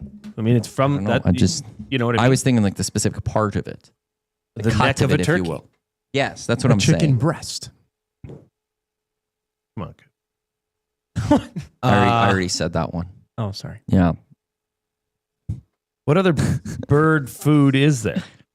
I don't know. Chicken liver.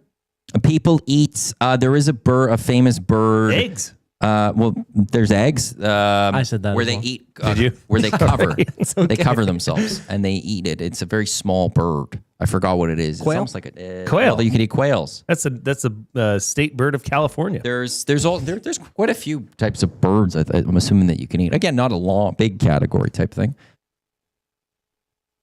Goose. Mm-hmm. You ever had goose? Yeah, my dad used to hunt goose. Yeah, but you'd have to like spit out the shotgun pellets because they That's blew no those fun. things up. That's no fun. Well, okay, we've got a good head start here. We've only got 15 minutes left, so we got to get out for another break, and then Matt, I hope you're ready. We've got. I've been more than ready. We've I got hope you words of didn't the see day. You have two, right? Yeah, I hope you didn't see him. I didn't see him. Good. And if I did, I would tell you. So we're going to be back to close out the week here on Edmonton Sports Talk. You were listening to the Reid Wilkins Show with Jay Milne and guest host Matthew Iwanyk. But before we do that, we got to get to a final sports update for the one and only Coob. My bad, boys.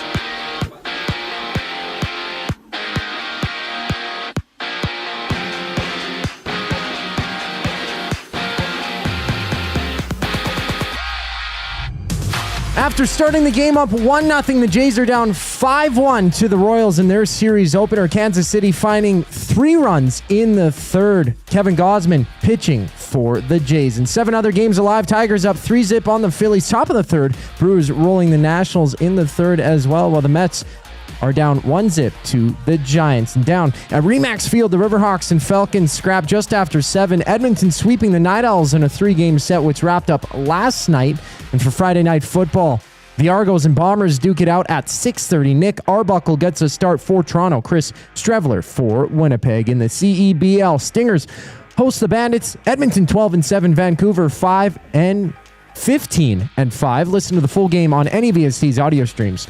Tip-off at 7. In the WNBA, there's 4 games underway. Liberty up 16-7 on the Sun, while Indiana has a 2-point lead, 11-9 on Dallas with about 3 minutes to go in the first quarter. The final segment of the week on the Reid Wilkins Show brings us back after the break. I'm Zachary Kubish, and you're up to date.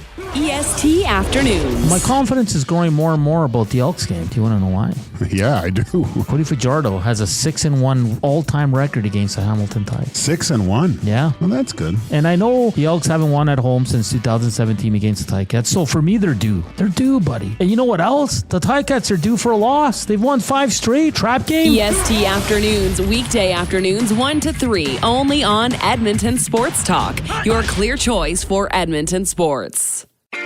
Your brand deserves more than just a whisper, it deserves a buzz. At the Hive Product Marketing, they specialize in promotional products that bring the buzz. From eye-catching giveaways to unforgettable keepsakes, they got the perfect products to make your brand stand out and get noticed. Visit the Hive Product Marketing and let them create the buzz your business deserves. The Hive Product Marketing, the official merch partner of Edmonton Sports Talk. Visit them online at thehiveproductmarketing.com. Looking for a winning strategy for your retirement? Contact me, Joaquin Gage at K4 Financial, where expertise meets dedication. I will always look for a careful approach to your retirement, ensuring your financial future is secure. From tailored strategies to clear, actionable advice, I'm here to guide you every step of the way. Don't leave your future to chance. Get in touch with me, Joaquin Gage, today at k4financial.ca or email joaquin.gage@k4financial.ca to start planning for a brighter future and a more secure retirement.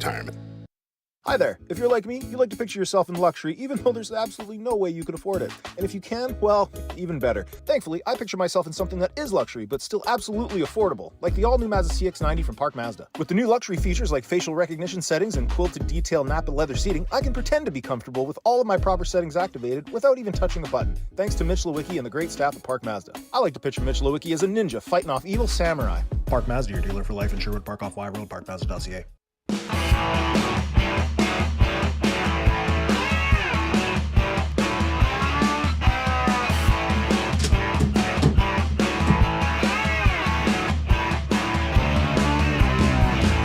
Welcome back to the Reid Wilkins Show with Jay Milne and guest host Matthew Iwanyk live on Edmonton Sports Talk, your clear choice for Edmonton sports. A reminder that the afternoon inbox has been presented by the River Cree Resort and Casino Happy Hour, featuring $5.25 drinks. Available Sunday to Thursday, 9 a.m. to 7 p.m. Nothing like a day trip to the casino, eh? That's fun. Little sneak away at lunch. Go take a couple spins. Hey, Matt? We're closer. We are. We're 8 blocks closer. We Not are. technically. We Legit. are. We're 8 blocks closer. All right. Let's close out. You know, Matt, thank you for joining me today. You're going to see a lot of Matty and I near the end of August. A week. The last week of August? Second last. I thought Tommy was the second last. Tommy does the week after that. Okay. Because I will fill in for Hernan for a few days. So Reid is pretty much a part-time employee at EST. Reid's here for 2 weeks, and then he's gone for 2 weeks. Yeah. So then you and I are together for a week, and then Tommy will be with you for a week. It's going to be fun. Looking forward I to already it. know one guest I want to book for that week. Do you? Yeah, it's one I've been wanting to book for a long time, and I'm just going to have to book it that week if he's around. Well, I'm looking forward to it. Today was fun. We'll send you off into the weekend with the words of the day. The word of the day with Reid and Jay. Oh, I'm sorry. Did I break your concentration? What do they got to say? Say what again? Say what again? I dare you. Let's find out. English, do you speak it? I do not. Then you know what I'm saying. Dun, da, da, da. Good job on that, Zach, by the way. For that intro? Yeah. Okay, I thought you meant for and for this. Dun, da, da, da. That one's fantastic. Fantastic work. Good. Thank you. It's the best thing I've done here. It's been better. You've done a lot of good things here. And you want to know something? If anyone deserves a little bit of time off, Coop. You're gone right. for 2 weeks and a day. Enjoy your trip, young man. He does deserve it. So, yeah, have a good time, Coop. We'll be missed. That'll be the longest time I've ever been away from EST since working here. It's going to be weird. It's one of the longest times I think anyone's going to have been away, outside of Dusty being sick for that month. Almost all my vacation. I forgot about that. Yeah. Poor Dusty was down. I got 2 words. I used ChatGPT's help for this because I tried keeping it to things that kind of associate with your off-topic topic today, which was summer vibes. So I want words that kind of, I said summer vibes, all of that. I threw in a couple words. Help me find some words here. So the very first word, merriment. Merriment.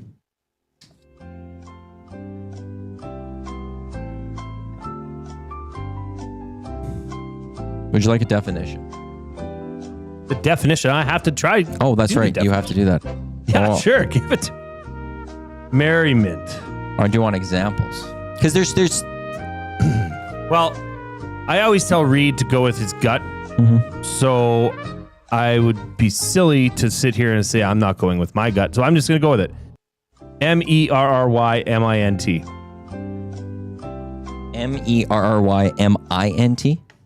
Merrymint? Ment.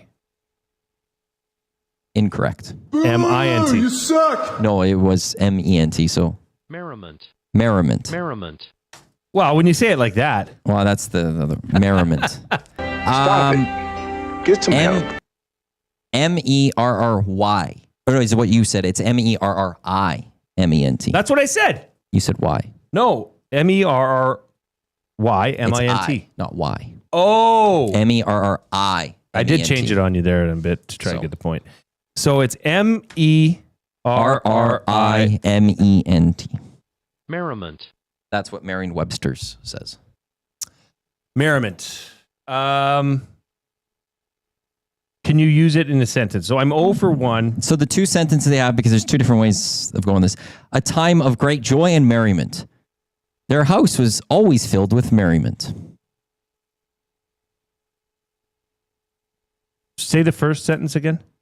A time of great joy and merriment. Sorry, hiccup there. So merriment would be a celebration, exuberance, joyous-filled time. I'll give that to you. Will you? You will? Yeah. So the two definitions it has is lighthearted gaiety or fun making, or a lively celebration or party. Okay, 1 for 2. I'll take that, baby. Second word. Escapade. Escapade. Is this a joke? Am I being set up? Escapade. Can you do that again? Escapade. Correct. Why are you thinking I was setting you up? Because it's an easy word to spell. I know. An escapade is an adventure of some sort. Yeah. An act or incident involving excitement, daring, or adventure. We're off to the weekend with a 3 for 4 for the glue guy. I wanted to keep it in the same vibes. It was in the right vein for sure. I hoped it matched the off-topic topic. It did. And where you wanted to start this show. I like what and you in the did end, there. I don't want to ruin your long weekend coming up. You know what, Matt? That's the way it should be. A light bulb just went off above my head because now I haven't been tying the words of the day to anything to do with the show, but I think now I have to. That was a great idea. So to you, I give you this. Let's have a good time. Let's enjoy it. Just for the heck of it, one more time before we go for the weekend, let's hear for our good friend JMO. This is like an anaconda taking down a pig. Can never get old. All right. That's it. We are off. Thank you, Nasties, for listening. Thank you for joining us. Thank you for having fun, contributing to the show. This has been a great week. EST, we're in our new digs. We're here. We're happy. Coob, have a great holiday, young man. Enjoy yourself. Be safe. Okay? Don't be a fool. All right? Don't be acting a fool. Be safe. We'd love to see you back here as soon as we can, but take your time. Take some time for yourself. All right? On behalf of the Coob, on behalf of Matthew Iwanyk, I'm Jay Milne. Thank you for listening to the Reid Wilkins Show. Have a great long weekend.